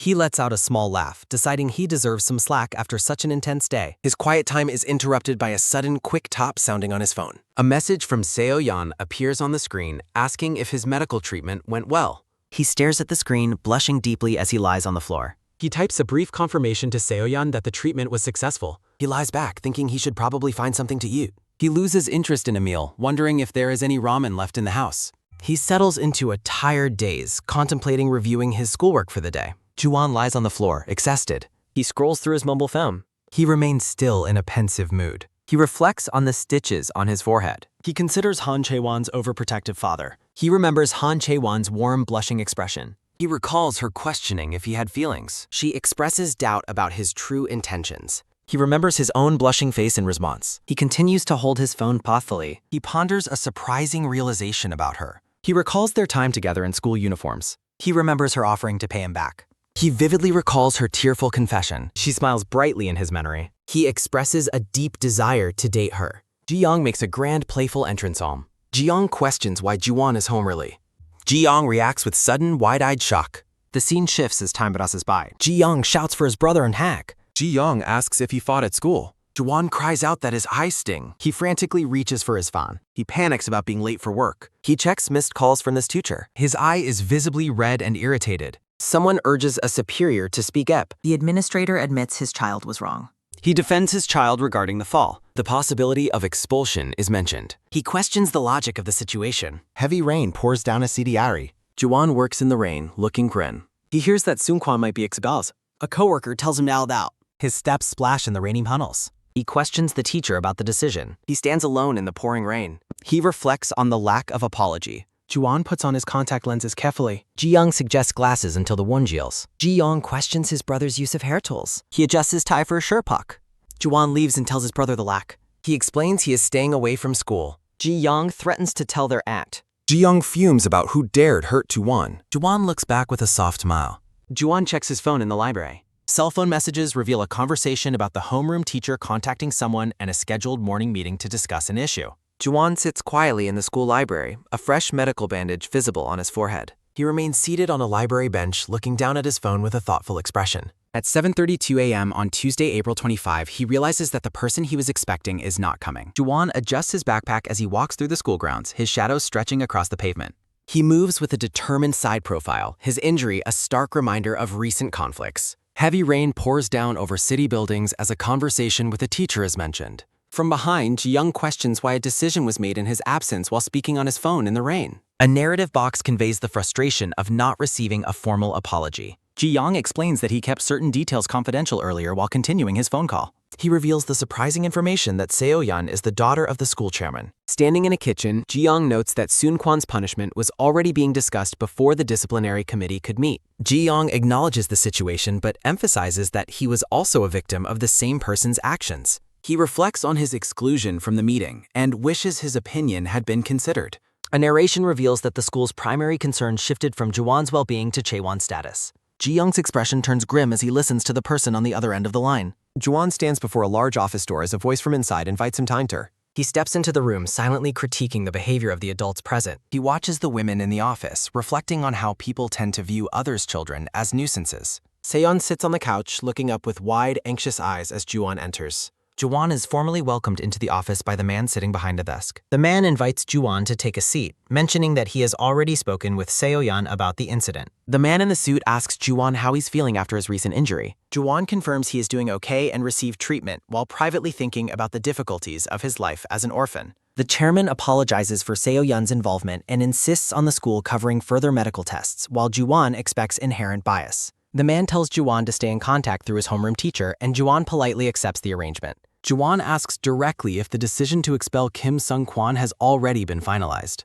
The chairman looks at him with a calm, professional gaze. The man explains the incident was the last straw for the teacher, but Ju-won simply wants to know the final outcome. The chairman confirms that a previous incident from the prior year influenced the current disciplinary decision. He states that the expulsion is being processed and asks if Ju-won finds the punishment inappropriate. Ju-won expresses his satisfaction with the decision, noting that the student disrupted his studies and deserves no sympathy. He points out that he has yet to receive an apology, prompting the chairman to reveal that the student's parents are coming after school to apologize. Ju-won stares back with a serious, unwavering expression. He asks for clarification on whether the student himself will be coming to apologize alongside his parents. Seo-yeon looks on with a look of worry, wondering if Seung-kwan will actually follow through. The chairman prepares to add a final observation to the conversation.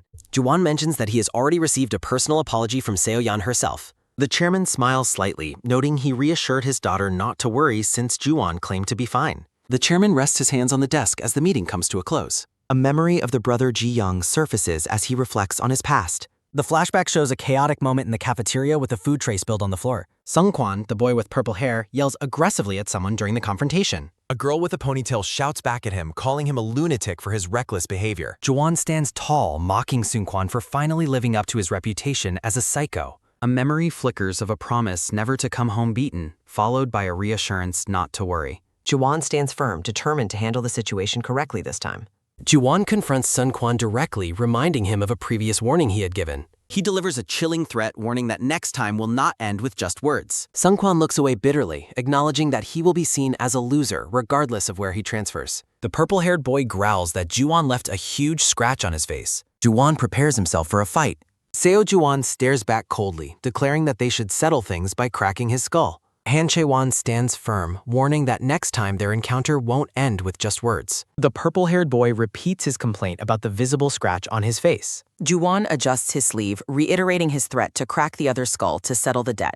Chaos erupts in the cafeteria. Han Chae-won watches in stunned silence. A heavy thud echoes as Kim Seung-kwan is sent reeling backward from a powerful blow. The cafeteria falls into a panicked silence as trays and food are scattered across the floor. Lying on the ground, Sung-kwan mocks Ju-won, noting that while he knew Ju-won was unhinged, he is a total psycho. Ju-won stands over him with a bandaged forehead, telling him to shut his mouth and asking if he needs help getting up. Sung-kwan looks up with a bitter smirk, asking Ju-won if he knows what he regrets the most right now. He admits that he should have just shoved Ju-won right then and there instead of hesitating. Ju-won listens as Sung-kwan claims that if he knew pretending to push him would end this way, he would have done it for real. Sung-kwan spits out that it's a waste and that he should have smashed Ju-won's face in before being expelled. A sharp crack sounds as Ju-won delivers a kick to the babbling boy on the floor. Ju-won asks if he looks like he's there to chat, while Han Chae-won grabs him from behind, screaming for him to stop before things get worse. A frantic Han Chae-won screams at the students nearby to stop taking pictures and start helping to break up the fight. Mocking laughter fills the air as someone notes that Ju-won has truly lost his temper. Sung-kwan coughs on the floor, stubbornly stating that there is no way in hell he would ever apologize to Ju-won.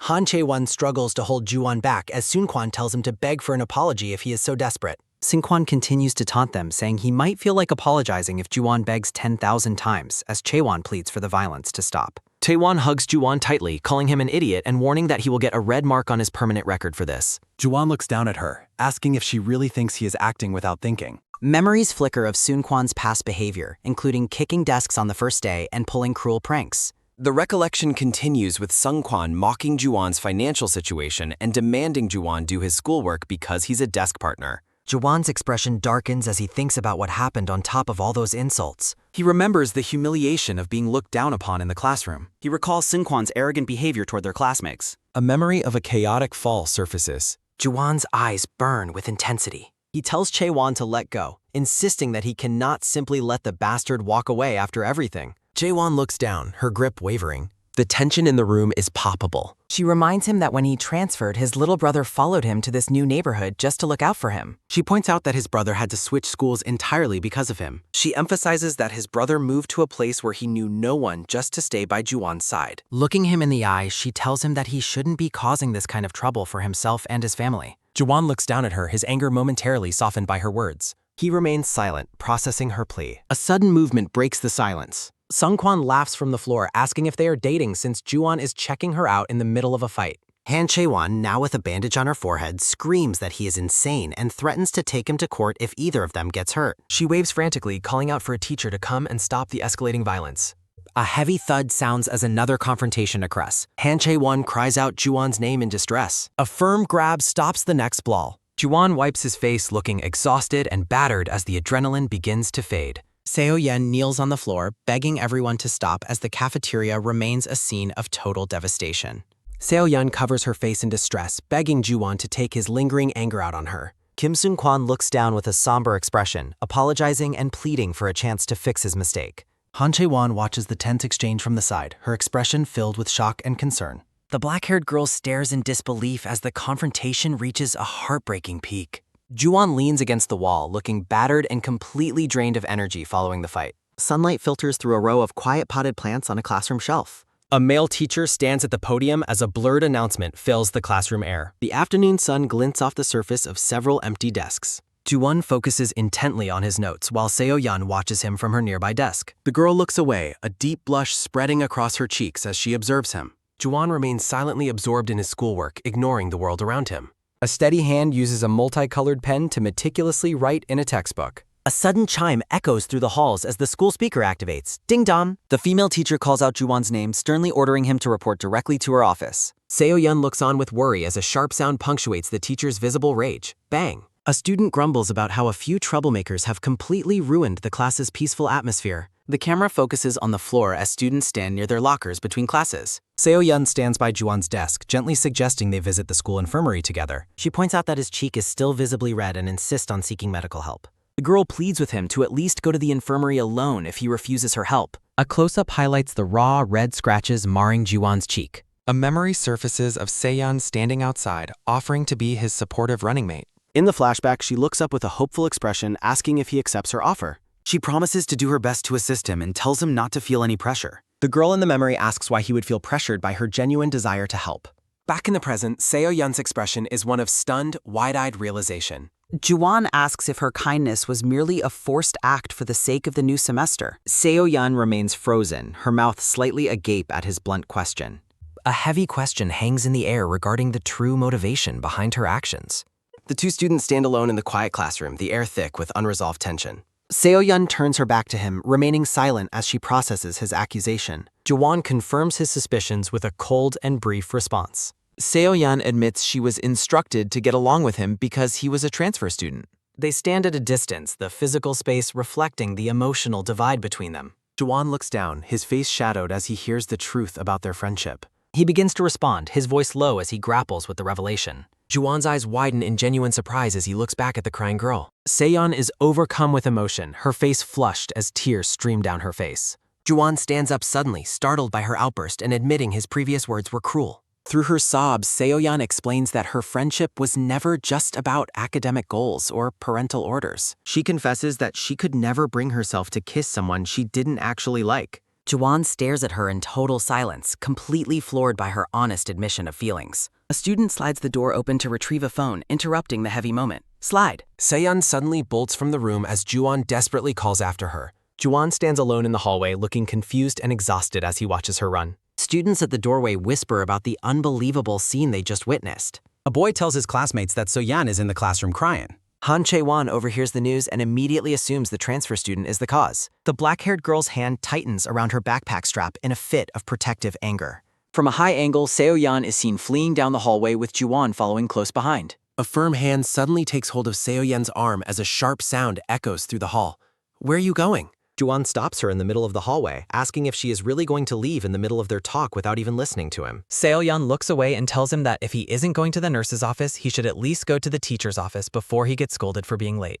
Juwon stares back in heavy silence. Juwon points out that if he walks in with her while she is crying, the teacher will realize he caused it and give him twice the scolding. The mood shifts to playful chibi forms. Blushing and tearful, Seo-yeon looks at him and asks if he wants to ditch together. Juwon stands close to her, promising she won't have to worry about her father or the teacher scolding. He adds that if they leave, they won't have to deal with Kim Seung-kwan ever again. Seo-yeon stares up at him, overwhelmed. Juwon turns his back to her and asks if she is still worried about Kim Seung-kwan. Seo-yeon looks up and explains that while she might be fine if they run away, he will be the one facing serious consequences. Juwon tells her she'll face the consequences. She reminds him of his previous demand for an apology. Juwon remains silent, facing the light. Standing together by the window, she asks what the point of anything is now. Silence hangs between the two students. Juwon looks down and wonders if he is also to wait. He contemplates what will happen if he apologizes now. Seo-yeon begins to sob as she asks if he will ever forgive her. She hides her tears for him. He reaches out with a gesture. Classmates watch and gossip from the far. Unspoken tension remains thick and heavy.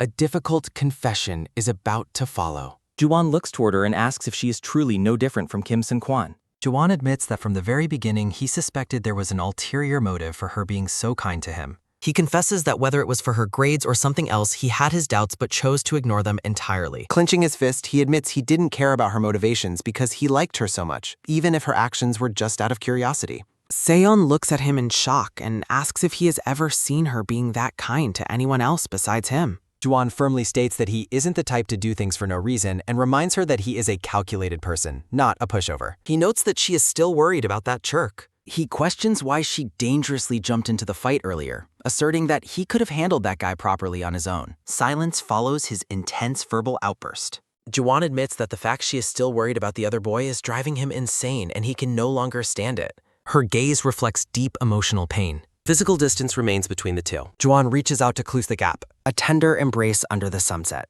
The scene shifts to moonlit room. Juwon searches a locker in Dockrest. A sudden kick slams the locker. Kim Seung-kwan tells Juwon to get out of the way and asks what he is doing blocking the entrance like that. Juwon looks back and asks if they are going for a second round of fighting, noting he wouldn't mind if they both got kicked out together. Seung-kwan warns him not to get too comfortable because his turn is coming next. He suddenly snatches the gaming console. Juwon's eyes flash with dangerous intensity. A small device rests in hand. Holding the device high, Seung-kwan grins and warns that Juwon never knows when he might return to smash the back of his head. He mockingly taps Juwon's shoulder, telling him not to get comfortable just because he thinks things are over and to keep his guard up. Juwon stands in the shadows, his expression unreadable as he leans against the doorframe. Kim Seung-kwan warns Juwon to worry about his own future instead of seeking revenge. The brown-haired boy continues to insult Juwon, calling him a walking disaster with no academic prospects. He mockingly points out that Juwon was expelled in the middle of his second year. Juwon laughs off the comments, seemingly indifferent to the idea of living a ruined life. He leans in close, questioning if the other boy truly believes he is the one in trouble. Juwon admits that he never bothered to study or participate in school at all. Standing in the dark classroom, Juwon asserts that only Seung-kwan stands to lose everything. A foot rests near a locker as the harsh reality of their situation is laid bare. Juwon crosses his arms, looking down at the other boy with a cold, mocking smile.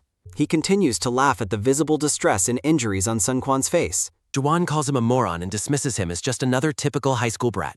Kim Seung-kwan stares back in stunned, heavy silence as the words hit home. A sudden, sharp rattle sounding catches the boy's attention as he shifts his gaze. The contents of a locker lie scattered across the dark floor after a sudden movement. The scene transitions to the bright, peaceful interior of the Yeram Library. Seo-yeon approaches a classmate among the bookshelves, asking about the state of his face. Kim Seung-kwan sits on the floor with her, explaining the swelling went down after using ice. In a playful chibi moment, the girl expresses her skepticism about him feeling all right. He asks how much she cried after going home and tells her the ordeal is over. Seung-kwan expresses deep regret, feeling as though she is suffering because of his actions. He begins to reflect on a past incident that occurred on the stairs. In a flashback, the brown-haired girl looks up with a terrified and shocked expression. The memory shows the boy looking panicked as he begins to fall down the steps. Back in the library, Seung-kwan notes that if he hadn't fallen, she would have been unhurt.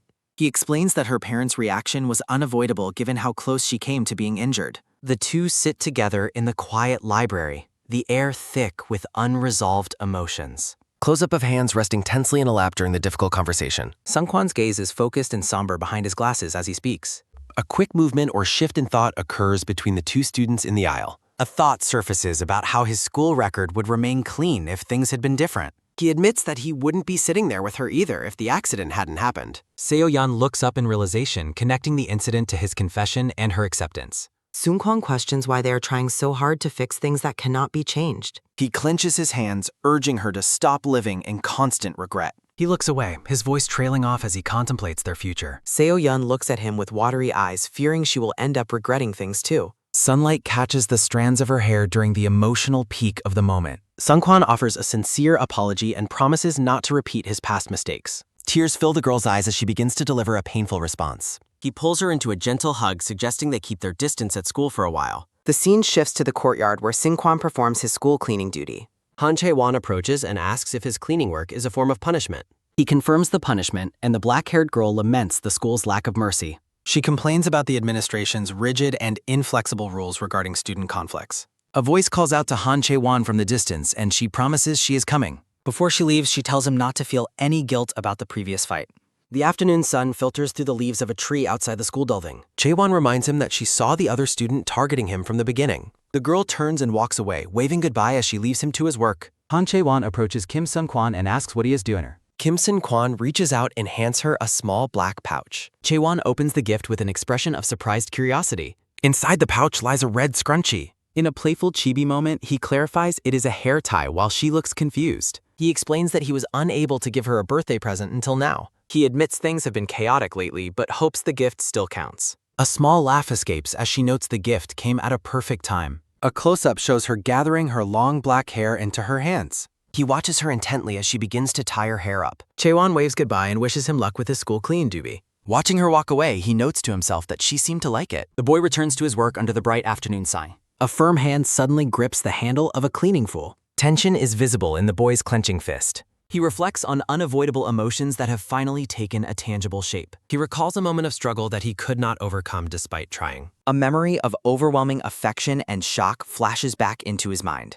His eyes narrow with a look of intense and troubled internal conflict. The scene shifts to the exterior of Next Valley office. Quick typing sounds echo as hands move across a computer keyboard. A man named Minwoo turns around as someone calls out his name. A smartphone screen displays a photo of Chae-won wearing the new scrunchie. A hand gently touches the red fabric of the scrunchie. Chae-won smiles softly at her own reflection while holding her red phone. She walks down the hallway with a tall, black-haired student. The boy looks away from her with a cold and distant expression. He admits that he is starting to dislike doing anything with her. Chae-won looks back at him, asking why he is acting so spaced out. Minwoo accuses her of being giddy and distracted by the new transfer student. She stares at him, questioning if his words were meant to hit a nerve. She asks why he even suggested being study partners if he plans to act this way. A sharp sound echoes as a hand suddenly takes hold of her arm. In chibi form, he asks if she really thinks she has the right to be mad. Chae-won snaps back at him, telling him he has to be kidding.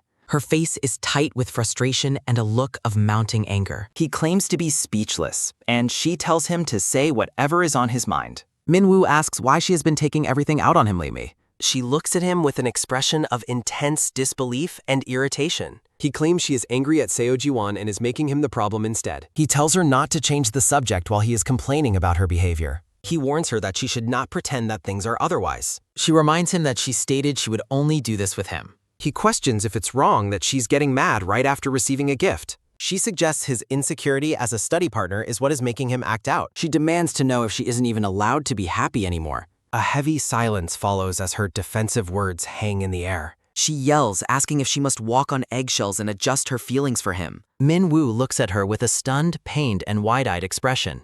The two students stand in a tense and silent standoff in the hallway. Jae-won tells Minwoo not to ruin her mood because of his inferiority complex toward Ji-won. Minwoo pauses before beginning a cold and dismissive response to her anger. He stares at the blushing girl and accuses her of having fallen for Ji-won. He tells her that she needs to get her priorities straight first. Minwoo continues his critique, asserting that she should focus on her duties instead of her rights. A sudden, sharp movement echoes as the two students turn and walk away from each other. Chae-won stands alone in the hallway, her back turned to the retreating boy. She looks down with a deeply flushed face, clearly shaken by the confrontation.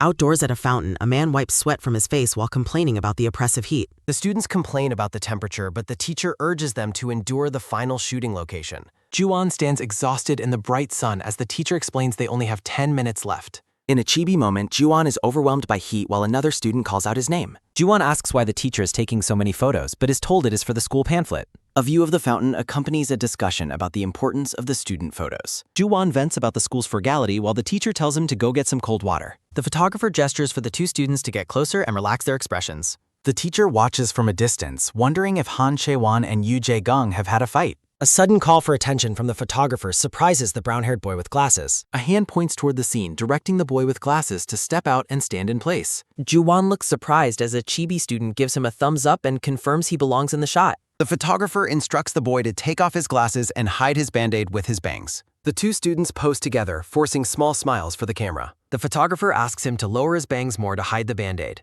Ju-won decides to just remove the band-aid entirely as the black-haired girl watches him. Chae-won scolds him for removing it, worried that his wound will get worse instead of healing. He teases her by pretending there is a lot of blood, making her react with shock and fear. Ju-won laughs at her, mocking that she is a doctor's daughter who is afraid of blood. She snaps back, clarifies that only her father is the doctor, and shows her irritation. Ju-won smiles and urges them to finish the shooting quickly so they can go inside. Jae-won watches him, noting to herself that he is surprisingly weak against both heat and cold. The photographer praises their perfect expressions and tells them to hold their pose. A close-up shows the two students standing close together in their school uniforms. The final promotional photo shows them smiling brightly in front of the fountain under a blue sky. Back in the school hallway, two boys discuss going to a PC room as Jae-won waits near Bear. One of the boys notices Chae-won and comments on how pretty she is, suggesting a game to talk to her. Jae-won stands with her arms crossed, impatiently wondering why the person she is waiting for isn't out yet. Her attention is caught by someone, and she asks if he came back to re-enroll. Yoo Jae-gang, wearing a gray hoodie, asks her if they can talk for a moment. She asks what he wants, reminding him that they already said everything back at school. Chae-won looks down, admitting that she went too far during their previous encounter. Standing in the hallway, she offers a sincere apology for her behavior. A sudden movement occurs as Yoo Jae-gang turns and begins to walk away from her. Chae-won looks shocked and stunned as he leaves without accepting her apology. She calls out to him, asking if he really intends to act like a stranger for the rest of the semester. He looks back, questioning if she expects him to just let go of his anger because she apologized. Jae-gang asks why she even bothered to show up if that was all she had to say. He tells her she should have just followed her heart and dated whoever she wanted. Chae-won remains silent, looking at him with a pained expression. Jae-gang admits that since things are out in the open, he will be honest about falling for her. He confesses that what she said made him realize something important, and he apologizes for speaking harshly. The black-haired boy in a dark hoodie promises that he won't let current problems affect the girl because he values his grades as much as she does. The black-haired girl vows not to let her feelings interfere with her performance tasks or assignments, assuring him he doesn't need to worry. The hooded boy asks how he is supposed to believe her calmness. He notes that he has observed her reactions toward the new transfer student. Standing close to her, he points out how she gets flustered and jumps at the smallest things involving the new student. The girl stares with wide, stunned eyes. She turns away, looking deeply troubled. She begins to recount a memory from their first year, asking if he knew she once had feelings for him. The hooded boy listens as she admits the confession is somewhat embarrassing. Younger version of him smiles brightly. She reflects on the short-lived crush she had on him during their first year of school. She explains that she moved on immediately upon learning he was dating a student named Jung Se-yeon. She remembers walking away alone while the couple stayed together in the background. She insists that her current feelings will eventually pass just as they did before. She compares her emotions to a seasonal breeze that only lingers for a short time. Close-up of a student's plaid school skirt. The black-haired girl looks completely stunned. An accidental fall leads to physical closeness. Outdoors, the teacher announces that the work for the day is finished and instructs everyone to clean up and head inside. Chibi students suffer in the intense heat while the brown-haired man complains about the unbearable weather. Han Chae-won watches the brown-haired boy with glasses as he struggles with the high temperature. She observes how much he is sweating and wonders if he is actually going to be all right. She watches him leave with concern. The boy with glasses uses a handheld fan and asks her what time she plans on leaving. Walking together, she reminds him about his hospital appointment to have his stitches removed after school. He stops and leans toward her, mentioning that he has a specific question he wants to ask. She looks flustered by his proximity as he recalls an event from the previous day. He leans in close to her ear, asking about an accident Kim Sung-kwan caused the year before. A sharp gasp sounds as he leans in. The two students stand in a very close and intimate pose under the bright afternoon sun.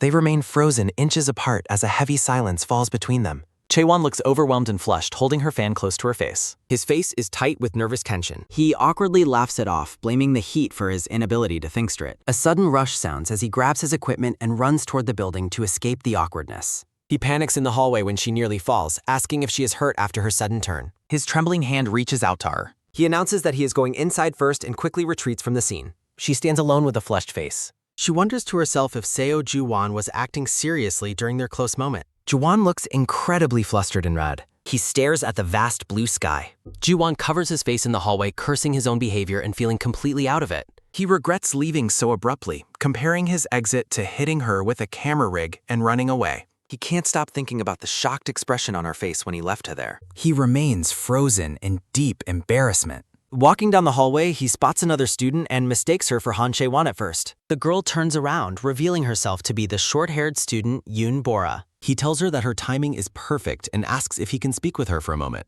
Yoon Bora takes a drink from the vending machine and asks why he's there alone. Ju-won mentions a classmate's flirtation. Bora suggests he ask her track rate. He admits his discomfort to her. He asks where she's going. School intercom announces homeroom's end. Ju-won prepares for his departure. He adjusts his bag for Kabul. Ju-won walks to away. A sudden collision causes a girl to cry out with a sharp ack. Ju-won checks on her after she lets out a pained ow. Chae-won angrily questions his sudden movement. He defends himself against her accusations. They discuss her school-related errands. Chae-won shyly offers to go together. Ju-won listens with a stunned question. Nervous tension builds in the silence. Chae-won explains her change of TEDs. Ju-won declines her offer to work. She hides disappointment and offers advice. They debate the truth of her claims. Chae-won bids him a final farewell. He watches her walk away sadly. Chae-won looks pained by the interaction. She continues walking down the hallway. Internal thoughts reflect on the encounter. A hand delivers a USB craft. Her father expresses his playful gratitude. They discuss her mother's family focus. Chae-won remains in the office. Her father mentions his next procedure.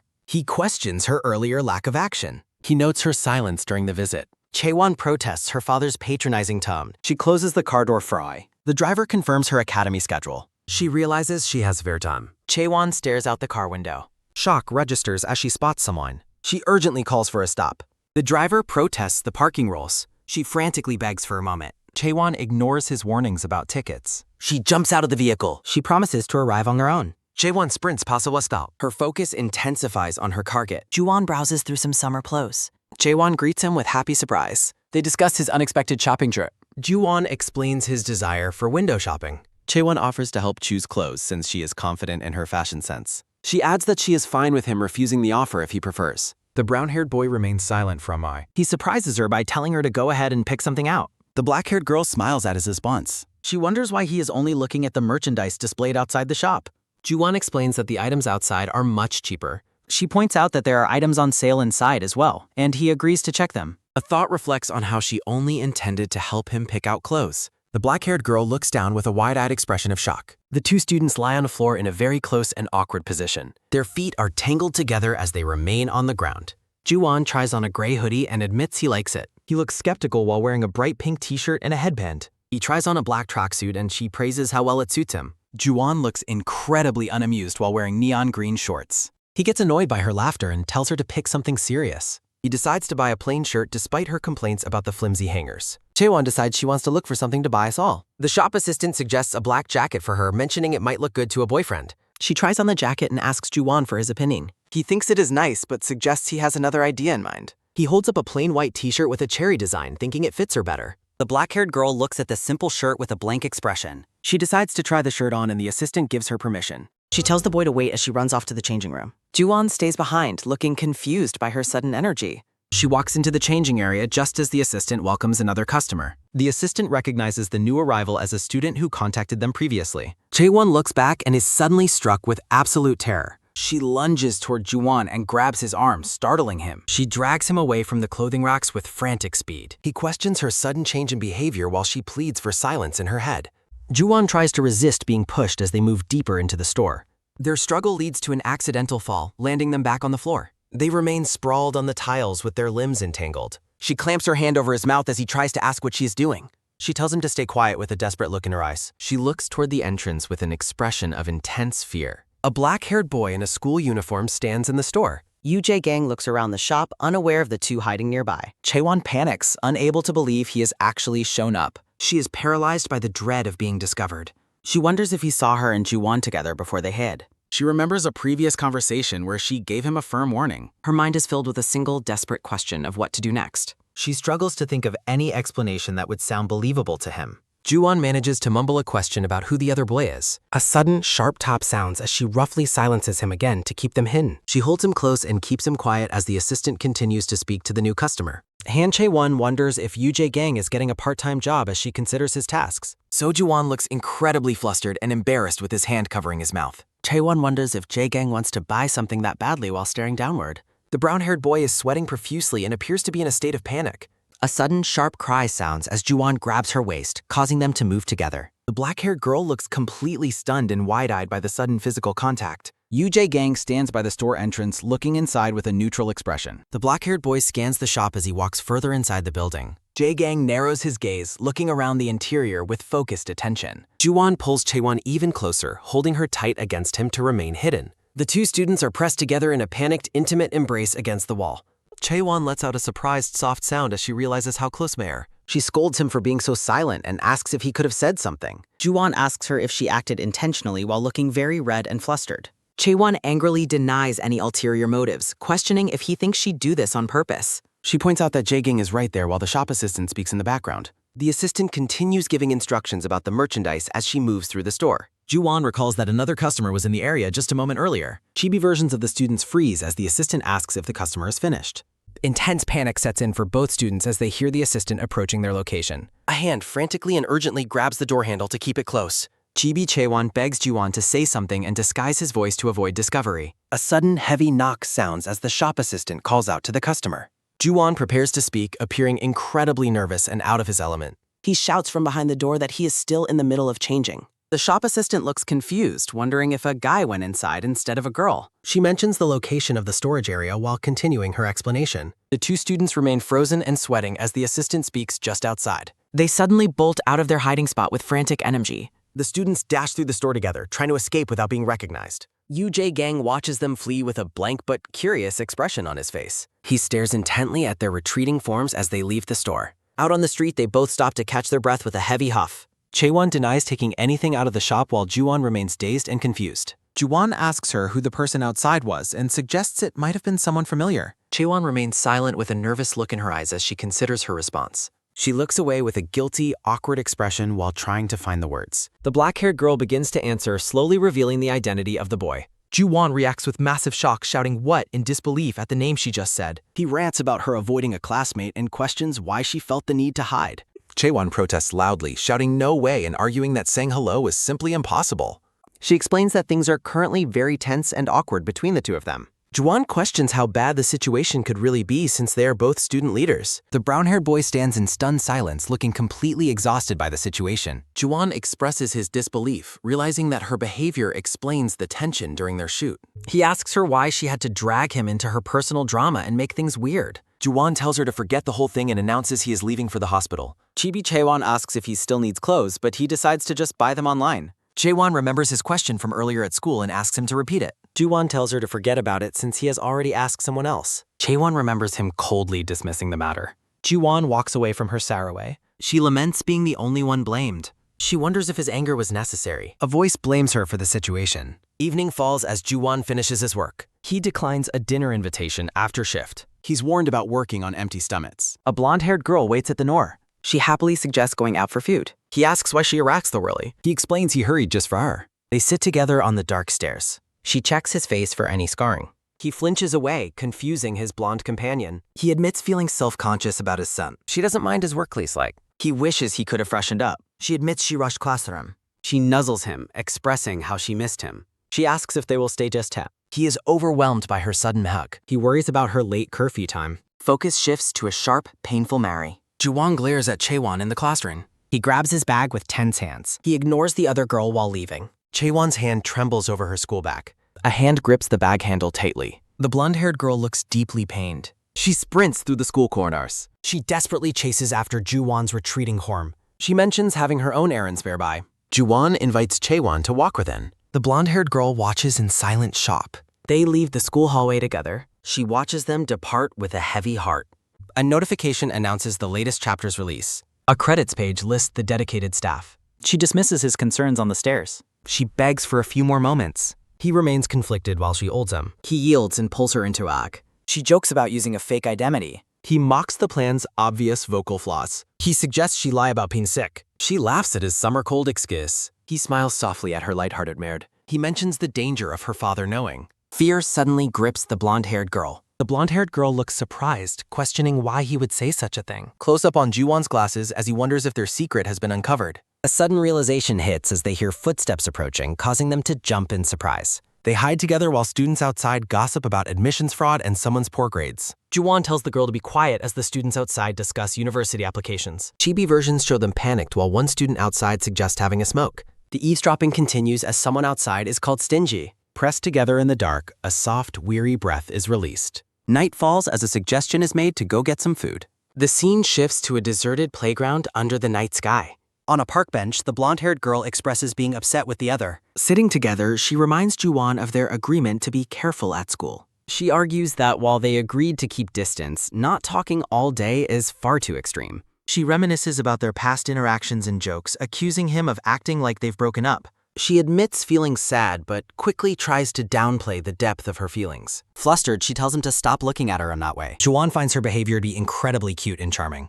She suggests they continue keeping distance for a month because her father is suspicious. Ju-won mentions a transfer student and agrees that staying apart will prevent rumors. She panics at the thought of her father knowing, but he clarifies he was referring to his own feelings. The realization that he was talking about his affection for her leaves her speechless. He recalls a past moment in an office, feeling like he accidentally revealed his hand. He admits his attempt to act cool in front of her father wasn't as successful as he hoped. He confesses that despite his urge to yell at the adults, he didn't want her to see him like that. He believes her father likely noticed the truth behind his composure. She asks if he truly held back his emotions just for her sake.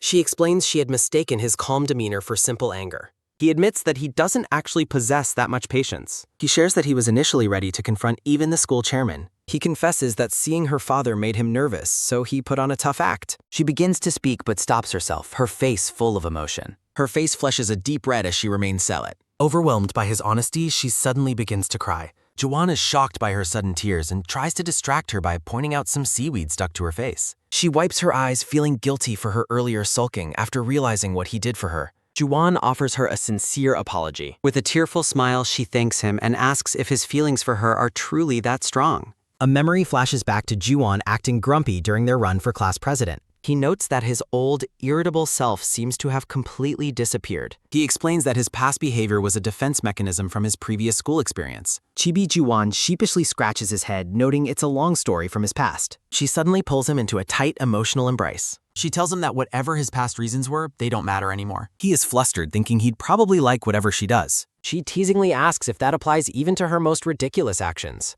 A white phone vibrates on a notebook, lighting up with a message notification. A girl with black hair and glasses named Bora looks over as her phone continues to vibrate. She reaches out and picks up the device to check the source of the noise. She looks closely at the screen through her glasses. A text message from her friend asks for a favor to cover for her if her father calls. Close up on the two-student seat, Ju-won and the blonde-haired girl share a romantic kiss on the balcony at night. Their faces draw close in intimate silence. Ju-won and the blonde-haired girl stare into each other's eyes with flushed faces. Ju-won pulls back, asking if he went too far while the girl covers her mouth. The girl remains silent, deeply blushing. She admits that his kiss tasted like seaweed. Ju-won panics in his chibi form, explaining he didn't have a chance to brush his teeth. Adjusting his glasses, Ju-won suggests they should talk about what just happened.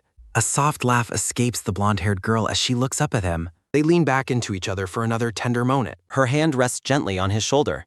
A buzzing phone vibrates in her pocket. A man in a suit answers. He stares at the phone's glowing screen. Clinging to his hand, the blonde-haired girl confesses she doesn't want to leave. She suggests staying out later while Ju-won teases her about being a top student. She notices he's in a t-shirt and he reminds her she disliked his work set. Ju-won zips up her hoodie, explaining he changed to avoid being recognized in uniform. Their hands remain tightly entwined. Ju-won blushes, admitting the disguise wasn't the only reason he changed. The blonde-haired girl lets out a soft sound of surprise as he holds her close. They both descend into chibi-styled panic over the intense awkwardness of the moment. A loud honk echoes through the street as a taxi arrives to pick her up. They reluctantly let go of each other's hands as he bids her goodnight. She asks him to send her a message once he gets home. Ju-won reaches out for her hand. He watches her leave, telling her to call him rather than just texting. She looks back one last time, insisting on a phone call later. Ju-won waves frantically as the taxi pulls away with his girlfriend. His chibi soul nearly leaves his body from the overwhelming excitement. Ju-won stands smiling contentedly along. He walks home, dazed by love. A memory of lonely walks home. He looks at the starry night. He remembers just a little while ago. He remembers that literally a few days back, they were nothing more than classmates. They used to just walk around campus together, even if they'd gotten a little closer. A close-up of Ju-won's brown eye. He remains completely stunned by how much their relationship has changed. The same girl he used to see as just a classmate is now his girlfriend. In a chibi state of disbelief, he wonders if he's the star of a reality show, since it doesn't feel real. He tries to regain his composure. A memory of her blushing face. While she suggests hanging out all weekend, he admits he's just pretending to be cool for no reason. Ju-won grits his teeth and sweats.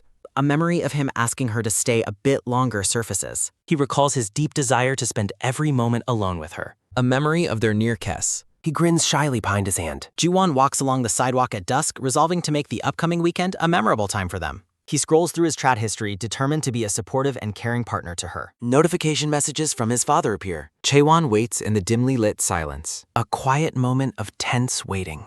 Sunlight shines over the school outing. A quick soft tap sounds Manhwa. In the clubroom, Chaejun searches for a paper cup while Chaewon offers her own for him to use. Chaewon sweats under the intense atmosphere. She finds it exhausting reading both of their moods and wonders if Jaegong is simply ignoring what he saw. Jaegong breaks silence by questioning Ju-won. She realizes with a sinking heart that he won't even look her way today. She notes how for 2 days he has acted as if she did not even exist. Pouting, she lets out a frustrated raspberry and wonders if his anger will ever truly fade away.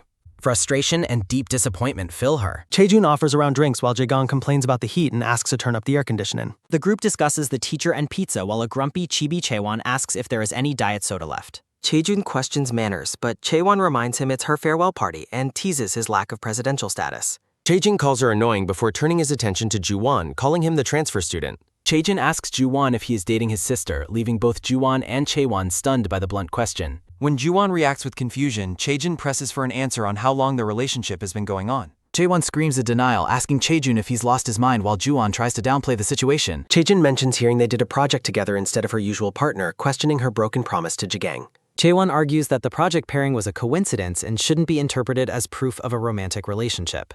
Chaejun counters by mentioning that someone spotted the two of them shopping together in town recently. He asks if that's why she chose Ju-won, questioning if it's okay to dump a partner for someone else. Ju-won yells at Jagang for gossiping to Chaejun instead of coming to him directly with any concerns he had. Jagang claims he was only worried, but Chaejun rants that Chaewon only ever cares about her own studies and grades. Chaejun tells them both to keep the romantic drama from affecting others, dismissing the whole situation as a joke. Jaewon yells at Chaejun for his meddling while he just laughs off her anger with a mischievous grin. She demands to know why he won't stop pestering her, as Jagang hints that he suspected something since the election. Blushing furiously, she shouts at Jagang that they are absolutely not dating and demands he stop his interrogation. Ji-won sighs, telling the others that they are blowing a simple misunderstanding completely out of proportion. He explains they only ran into each other by chance while shopping, though Chaejun remains skeptical of their casual conversation. Ju-won reveals that her parents even bought him a meal once, a fact that leaves Chaewon completely speechless and shocked. Jagang asks if the meal was on her birthday, and Ju-won confirms that was indeed the case. Ju-won laments how a friendly gesture has been misinterpreted as Jagang asks if he is just being an overprotective brother. Ju-won clarifies that he only asked to team up because he didn't know they were already working together. He explains that his and Chaewon's only motivation for the project pairing was to work with someone with high grades. A promotional page features the characters. Jagang smiles broadly and offers a seemingly polite apology for his earlier misunderstanding. Jagang continues with a pointed remark. Jagang notes that Ju-won's words made it sound like he wasn't smart enough to be on their academic level. Ju-won quickly tries to backtrack, assuring Jagang that he is also a student with excellent grades. A cold chill prips her heart. Chaejun looks between the two boys and asks if they are actually starting a fight. In his chibi form, Chaejun teases that they are fighting for her affection, but she tells him to be quiet. Chaewon tries to end the argument by telling them to drop it, but Jagang repeats her words with skepticism. Jagang sighs while looking at her. He asks if he was truly the one who misunderstood the situation, leaving Chaewon visibly shaken and sweating. Chaejun tries to clarify his point before shouting to get Ju-won's attention. Chaejun asks Jagang why he is attacking Chaewon and tells him to go back to bothering Ju-won instead. Ju-won remarks that Jagang has quite a sister complex, while the older boy asks if he is being framed. Jagang abruptly turns and announces that he is heading out for the day. Jagang explains that he has a part-time job and tells the group to enjoy the food. A soft click sounds as Jagang leaves, prompting Chaewon to wonder about his sudden mood shift. Chaejun notes that Jagang seems very touchy today and wonders if he failed a performance assessment. Chaewon looks down as Chaejun jokes about there being more food for the rest of them. Ju-won's expression becomes serious as he stares off into the distance. Alone in the clubroom, Ju-won begins packing his belongings into his bag. Chaewon breaks the silence by calling out Ju-won's full name. Ju-won turns around, surprised to see that she is still in the room. Chaewon looks down and offers a quiet apology for what happened earlier. Ju-won asks why she is apologizing as she admits she feels responsible for dragging him into her family drama. Ju-won dismisses the issue, but Chaewon insists that Jagang is only acting this way because of her. Ju-won looks away as Chaewon expresses her guilt over him catching the fallout for no reason. Juwon surprises her by suggesting that Jaegong's behavior isn't entirely her fault. Juwon remains lost in his own thoughts for a moment. Juwon tells her not to blame herself while Chaewon can't help but think he is an idiot. A light sound of movement follows as Juwon prepares to leave the office. He begins to walk past her without saying anything more. Juwon's face is set in a grim, determined expression as he walks. Juwon reaches out and firmly grips the handle of the door. Juwon suggests that she should just find someone else to work with since it isn't too late. He questions how she can possibly focus on her studies under these conditions. Juwon argues that she won't get the grade she deserves and questions the point of even continuing. Juwon tells her to just drop it, leaving Chaewon stunned and barely able to agree. Juwon mentions other students like Bora while a faint sound of movement echoes in the room. Chaewon stares at him with an intense and hurt expression. A sharp sound punctuates the air as Chaewon asks what would happen if the partner was her. Juwon stops in his tracks and looks back at her in complete confusion. Chaewon asks if people would assume they were dating, while Juwon wonders if they were already discussing that. Chaewon stands with her back to him, her posture tense and rigid. She asks if it wouldn't be a win for him if people misunderstood her situation. Juwon turns back, startled by her logic, as she admits that's just how she sees things. The two students stand at opposite ends of the sunlit hallway in silence. Chaewon tells him to forget it and asks if he is perhaps a bit too full of himself. Jaewon looks back at him with an annoyed and sharp gaze.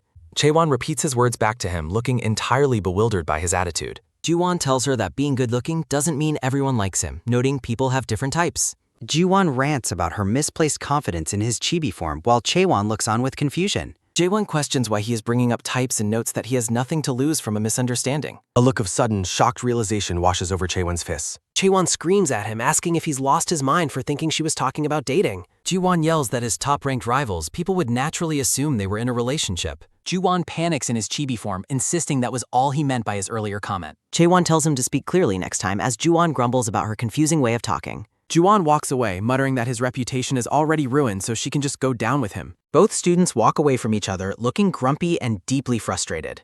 As they continue walking, Chaewon softly admits that none of that stuff really matters to her anyway. Juwon dismisses concerns about his reputation, while Chaewon acknowledges they both prioritize their academic grades above all else. Chaewon expresses confidence that their academic performance will eventually silence any rumors about their relationship. Juwon recalls the success of their previous English project, noting their effective collaboration and the high grades they earned together. Chaewon begins to suggest that Juwon should look for a different project partner if necessary. Her voice trails off into a contemplative silence. Juwon listens intently to her suggestion. Chaewon glances back with a softened, thoughtful expression. Chaewon clarifies that her offer was just a passing thought, noting that Juwon currently lacks a partner as well. Chaewon tells him to let her know if he's interested, emphasizing that she isn't trying to pressure him into a decision. Juwon stands in silence, his expression unreadable in the warm glow of the corridor. He remains tense as a bead of sweat rolls down his face. Against a sunset sky, a voice abruptly announces their resignation from a situation. A person speaks into a phone, noting that despite everything, the situation remains unchanged. Frustrated, a dark-haired boy on the phone tells the listener to find a different person while there is still time. Juwon stands alone in the hallway as the evening sun shines through the windows. A pair of shoes clicks rhythmically against the floor. Jaejang walks past Juwon with a determined stride, leaving Juwon looking troubled. Jaejang reflects on the events of that specific day. He wonders if it was merely the effect of the sunset or something deeper. He looks back, his eyes narrowing behind his glasses in deep thought. Jaejang pauses in the hallway, questioning if he was the one at fault. He casts a final, lingering look over his shoulder. He continues on his way, lost in his own reflections. Juwon recalls his time at his previous high school, where he looked quite different with glasses and a simpler hairstyle. He remembers living as a proud, voluntary introvert, staying distant from the bustling groups of students. Chibi Ji-won explains that even when he mustered his limited social skills to cooperate, the results were frustrating. He recalls past groupmates vanishing with poor excuses, leaving him to handle the workload alone. His frustration peaks as he hears an automated message while his teammate ignores his calls. Arriving at Hana High School, he saw the new semester as a fresh start. He resolved to maintain his academic focus at his new school. He remembers the moment he first saw Chaewon looking surprised. He reflects on how their partnership exceeded his expectations, with everything proceeding smoothly from start to finish. Their hard work resulted in papers and projects that were truly worth the effort. Before meeting her, he had viewed group projects as nothing more than an excuse for others to let him do all the work. Working with Chaewon was a refreshing change, as she actively participated and stayed engaged. He admits that he had honestly considered working with her again in the future. Jaewon's genuine smile during their study sessions had left a lasting impression on him. He realizes that he wouldn't have minded being her teammate once more. Returning to the present, he admits he now feels uncomfortable due to the mounting social pressure. He notes that Chaewon likely feels the same burden. Tense and sweating, he struggles with his internal conflict. He finally makes a decision, telling himself he cannot continue this way. Ju-won tells Chae-won to find someone else, bluntly stating that he refuses to work with her again. Chae-won is left stunned, her sentence trailing off as she tries to process his rejection. Stunned and hurt, Chae-won huffs and says she only suggested it because they were already discussing it anyway. She tells him not to worry about her situation with Jagang, insisting she will handle her own family drama. She reasons that since they have no more shared responsibilities, there is no reason for Jagang to lash out at him. Her voice softens as she tells him not to worry, though her expression remains pained. She's cut short as Ju-won simply turns and begins to walk away from her. Fuming in her chibi form, Chae-won wonders why he would just leave so rudely while she was still in the middle of talking. Chae-won wonders if there is a deeper reason behind the current situation. Ju-won curses under his breath in complete frustration. He continues to fume as his anger mounts. He sighs deeply while leaning against the furniture in the sunset. He questions why these frustrating moments keep happening to him. He admits to himself that he actually knows the cause. He sits by the fan and questions his own baseless assumptions. A quick click sounds as he adjusts the buttons on the fan. He dismisses the idea as his thoughts start to wander. He wonders why Chae-won has suddenly changed her behavior toward her. He recalls their past rivalry and wonders if he is overthinking things. He considers if her kindness is purely due to the project. The fan continues to spin as he questions her true motives. He tries to convince himself her interest is strictly professional. He remembers a tense moment from their past interactions. He recalls her intense and emotional reactions during their studies. He remembers watching her casual movements during their time together. Her genuine smile remains vivid in his memory. He looks away as the fan hums in the quiet room. He remembers a moment of kindness between them in the heat. The small fan spins rapidly in his flashback. He recalls her surprised and flustered expression. He decides that he is merely imagining things. He dismisses his thoughts, concluding that he is giving her too much meaning. He admits that their academic results were quite good.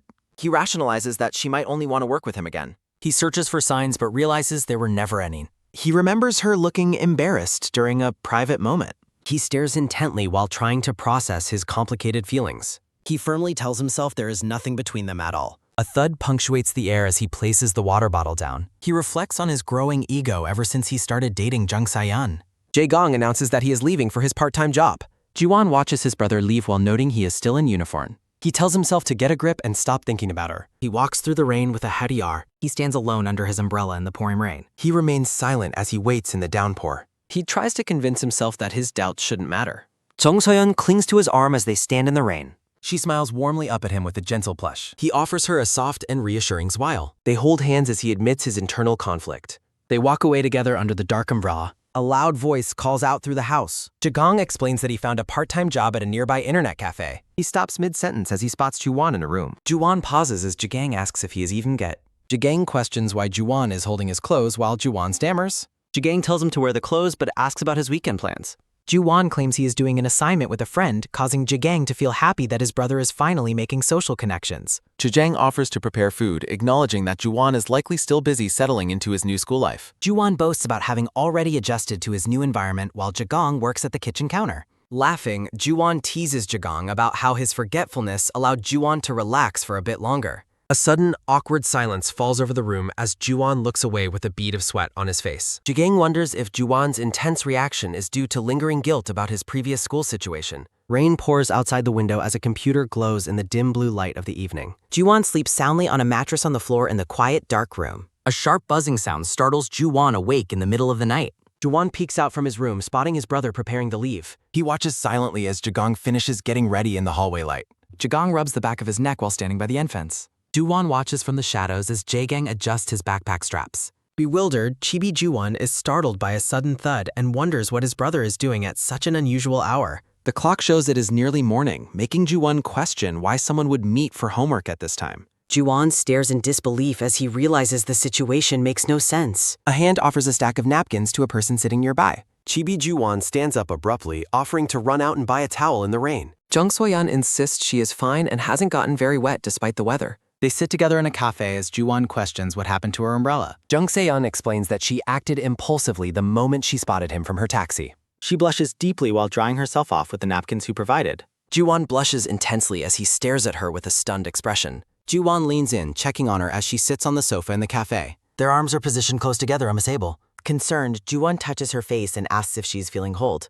Jung Se-yeon smiles warmly and assures him that she is quite comfortable.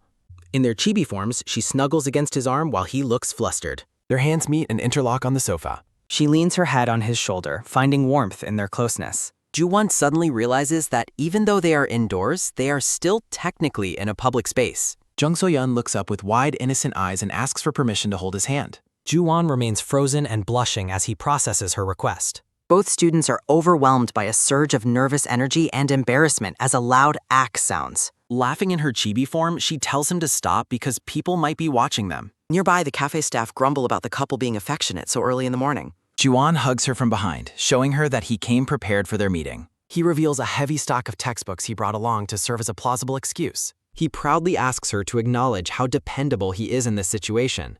He instructs her to stay quiet and let him handle things if they are ever discovered. Ju-won promises to take all the blame by making it look like he is the one pursuing her. He recalls a past incident with a boy named Kim Sung-kwan that fueled school rumors. He reasons that pretending it is a one-sided crush will prevent people from thinking they are dating.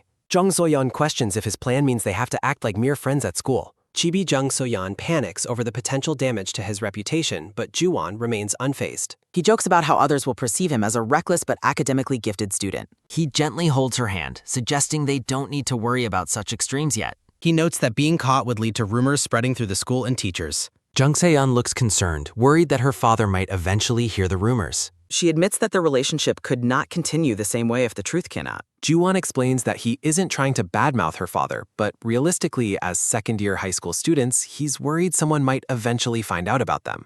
Jung So-yeon looks down with a pained and conflicted expression. She hesitates, her words trailing off as she struggles to express herself. Ju-won asks if she feels sorry for him, asserting that he doesn't care what others think because people will eventually forget. He presses her to explain what is on her mind while internally wondering if her parents have already discovered their secret. A small, soft sound escapes her as she remains hesitant to speak. Leaning against him, she confesses that because he is her boyfriend, a part of her secretly wants to show their relationship off to the world. Stunned by her admission, Ju-won repeats her words back to her while she quickly backtracks, insisting she has no intention of actually doing it. In her chibi form, she continues to panic and ramble, acknowledging that she is talking nonsense due to the stress of the situation. She turns away quickly, blushing deeply as she tells him to forget everything she just said. Ju-won is left completely stunned and blushing intensely, his body practically vibrating with nervous energy. He suddenly bursts into laughter, surprising her as he apologizes and explains that her unexpected confession actually makes sense to him. He pulls her into a tight hug, promising that he would never do anything she might hate while she laughs along. His expression softens as he admits that he is also holding back with all his might from wanting to show everyone that they are together. In their chibi forms, she is shocked by his admission, leading her to wish she could put their anniversary date on her social media profile. Ju-won deadpans that if she did that, everyone at school would simply assume it was a countdown to an exam date, which makes her giggle. He rests his hand on her back and admits that, despite their situation, he truly wants to show off that she is his girlfriend. He leans in close, telling her how much he wants to brag to the whole world about having a girlfriend who is as kind, amazing, and beautiful as she is. Jung So-yeon is left breathless and wide-eyed by his sudden and sincere praise. A close-up reveals her eyes glistening with emotion and surprise. She looks toward the cafe counter where the staff is working, the moment between them lingering in the air. A deep blush spreads all the way to her ears as she processes his words. Snuggling against him in her chibi form, she shyly echoes his sentiment. Ju-won is taken aback, blinking in surprise as he repeats her words. She looks up at him with a gentle smile, telling him that she also wants to brag to the whole world. She leans in even closer, saying that she wants everyone to know her boyfriend is both cool and handsome. Ju-won stares at her, completely frozen and overwhelmed by her direct compliment. An intense blush rushes to his face as he processes her calling him handsome. Ju-won turns his head away in complete embarrassment while she laughs and teases him for blushing so much. He tries to maintain his composure, admitting it's nice to hear even if she's just being polite, but she insists that he really is good-looking. A sharp buzz sounds from the table as their order pager suddenly vibrates. Jumping up, Chibi Jung Se-yeon jokingly threatens to ask the cashier if he's handsome. Ju-won frantically stops her, shouting that he's as handsome as a celebrity just to keep her quiet. Looking completely defeated, Chibi Ju-won tells her to just sit while he handles getting the drinks himself. Ju-won rubs the back of his neck nervously as he walks away, while she watches him with a fond smile. Left alone at the table, Jung So-yeon rests her chin on her hands with a dreamy, love-struck expression. A set of photo strips shows the couple posing together, including one where Ju-won's hair gets comically caught in his backstrap. Another set of photos captures more intimate moments, including a sweet kiss on the cheek. The scene shifts to the bustling city streets filled with shops and pedestrians. They look over their photos together, with Ju-won teasing her about how quickly the camera timer went off. Walking through the shopping district, she playfully teases him, telling him to stay agile, which earns her a grumpy look. Juwon looks down thoughtfully as they continue their walk. Suddenly, she turns back and suggests they return to take one more set of photos. She reasons that since they only have one copy, it feels like a waste to cut it, and she wants a full strip for herself. Juwon points out that the machine actually gave them 2 copies, laughing at her sudden display of generosity. She stops and asks him if she is actually the first person he has ever taken photo booth pictures with. Chibi Juwon turns bright red and refuses to answer while she pokes his cheek and demands the truth. She clings to his arm with a bright smile, insisting they go back after the movie to take even more. She excitedly proposes a deal where they each pick out a headband for the other person to wear in the next round of photos. Juwon gazes at her with a soft, blushing expression, clearly enchanted by her enthusiasm. Juwon tells her that she reminds him of a squirrel, leaving her looking utterly confused. Jung Se-yeon playfully hits Juwon, asking if he's calling her cute, but he laughs and admits it actually hurts. He explains she reminds him of a squirrel because she's always popping up and startling people. She looks at him with curiosity and asks what else she reminds him of. She suddenly changes her mind and tells him to never mind, leaving him confused as a passerby walks past. Juwon teases that she'll get sulky if he tells her, but she insists on knowing what kind of image he has of her. A sudden splash of water from a passing car drenches them both. They are both soaked, and while Juwon shouts at the car in anger, Jung So-yeon is devastated by her wet clothes. Standing in disbelief, she laments that she just finished drying off and is now completely soaked again. Juwon lets out a furious yell at the car as it drives right. The scene shifts to the theater area near the restaurants. Inside the restroom, Jung Se-yeon dries herself with tissues, sighing over how many she's used today. She looks startled in her chibi form. She remains quiet and thoughtful for a moment. Coming out, she spots Juwon and calls his ham. Juwon hands her something to help her dry off. He tells her she's more soaked than he is and should use it, but she says she already used the dryer. She laughs and agrees they should have bought towels earlier, but Juwon says it's fine since the movie is about to start. In chibi form, she smiles and pats his head, leaving him confused. She tells him his actions reminded her of that time, when we got caught in the rain at school. A flashback shows them both in school uniforms, caught in a downpour. They were both completely soaked back then as well. She recalls how he bought a towel at a convenience store and gave her a heat pack back bun. A close-up shows their hands meeting and interlocking in the present. Juwon notes that rain seems to follow them and wonders if that's a good or bad thing. Jung Se-yeon comments on how much he's changed, noting that back then he would have just given her a heat pack and left. She observes that he now takes care of every little thing, like wiping off the water for her, making him blush. Juwon explains that the situation was different back then because it was cold and they were in winter uniforms. Sitting in the theater, he agrees with her earlier sentiment about wanting to show each other off. She leans her head on his shoulder, smiling contentedly. Juwon is overcome by an intense blush. He leans in and gives her a soft kiss in the dark theater. Jung Se-yeon is left breathless and stunned by his sudden display of affection. Juwon turns away, his face burning with a deep blush. He hides his face in his hand, clearly overwhelmed. They continue to sit together as the movie plays. Their hands are tightly clasped together on the seat. Juwon watches the movie with a soft, content expression. He suddenly looks surprised by something occurring on the screen. Jung Se-yeon remains absorbed in the fiddle. The couple is silhouetted against the theater screen. As the credits roll, she exclaims that the movie was fun and very touching. Juwon grumbles about the plot's logic regarding the divorce and property split, but she tells him not to nitpick a happy ending. Walking out, she reiterates how glad she is that the story ended well. Holding his hand, she asks what time it is and suggests getting thither. She looks at him with an affectionate gaze. Juwon simply tells her it's time to dawn. A loud shout of refusal echoes through the hallway. In her chibi form, she screams that she is not going. She demands to know why he's trying to send her home so early, while he explains he's just worried she'll catch a cold. She shakes him playfully, arguing that it's summer and her clothes are already dry. In her chibi form, Jung So-yeon tearfully asks if he's worried about being seen together or if he has already grown tired of her company. Juwon points out that she's been wearing wet clothes in the air conditioning for the entire movie, expressing deep concern that her hands are freezing and she'll get sick. She suddenly pulls him into a desperate hug while he admits that he also wants to keep their date going, but her health is more important. Clinging to him, she insists that catching a cold doesn't matter as long as they can stay together. She pleads with him not to send her home, noting that he sacrificed a work shift just to see her, and she isn't ready to wait until next weekend to see him again. Juwon is left speechless, his face flushing a deep red. He pulls her closer into a silent, emotional embrace. A moment later, Jung So-yeon is seated alone in the back of a taxi. In her chibi form, she lets out a frustrated yell as Juwon stands outside the car, firmly telling her she needs to get home and change. Juwon tells her to send him a message once she's home, promising to try and clear his schedule for the following weekend. A sudden question from the driver breaks the tension as Juwon unexpectedly climbs into the taxi next to her. She demands that he see her home, pointing out that a boyfriend should never let his girlfriend walk home alone on their very first date. She holds onto his arm tightly, her eyes pleading as she asks if he truly intended to send her away so soon. Juwon is caught off guard, unable to find the words to respond. The scene transitions to a messy room where a pile of clothes lies forgotten on the floor. A sudden, sharp kick lands on the discarded laundry, sounding with a quick tack. Juwon is in a frenzy, angrily muttering about his brother never cleaning up after himself. Moving like a blur, he frantically scrubs the kitchen and tidies the dining area. His eyes widen in panic as he notices several manga volumes scattered on the ground. In his chibi form, he fumes with rage as he scrambles to hide the embarrassing otaku books left out in the open. A sequence of quick, rhythmic taps sounding from his phone as he checks the screen with a worried expression. On the other end of the line, Ji-young answers with a casual greeting as Juwon barks his name. Ji-young explains that he'll likely be home late since he's planning to meet a friend after his shift ends. Juwon suspiciously asks if anyone else is coming over, but Ji-young reassures him that he's currently just focused on his work. In a frantic chibi state, Juwon demands to know the location of the cookie jar.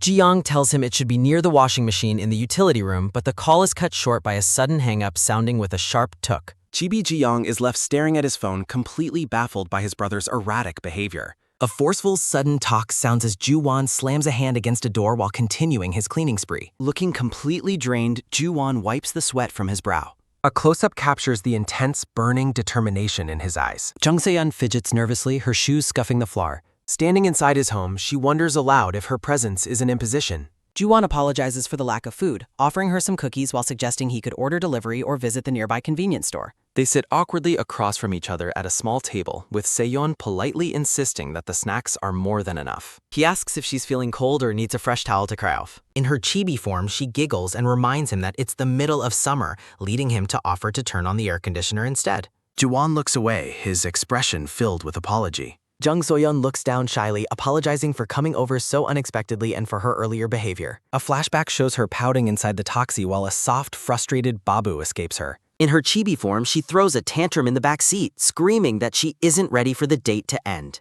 Juwon reasons with her, explaining that their parents would worry if they caught colds, prompting her to suggest staying outside away from any air conditioning. Clinging to him, she suggests they find a warm place to spend time together. Juwon is horrified when she mentions a private cafe room as a possible destination. He imagines a chaotic scene at a room cafe where a manager has to break up a loud argument between customers. He shouts a flat refusal, insisting that such a place is absolutely out of the question. As he clutches his head in distress, she innocently explains how they could dry their clothes and relax there. Juwon's face turns beet red as he yells out in embarrassment. Slumping onto the floor, he reminds her that he only brought her to his house to avoid her earlier suggestion. In their chibi forms, she realizes his point and sheepishly agrees. A heavy silence falls over the room as they sit together, quietly munching on cookies. Se-yeon nibbles her snack with hesitation. Juwon stares at her in shock. Sweating nervously, Juwon thinks to himself that this flustered situation was exactly what he expected to happen. He tells her where the hairdryer is located while she continues eating. He suggests she dry her clothes before he walks her home for the evening.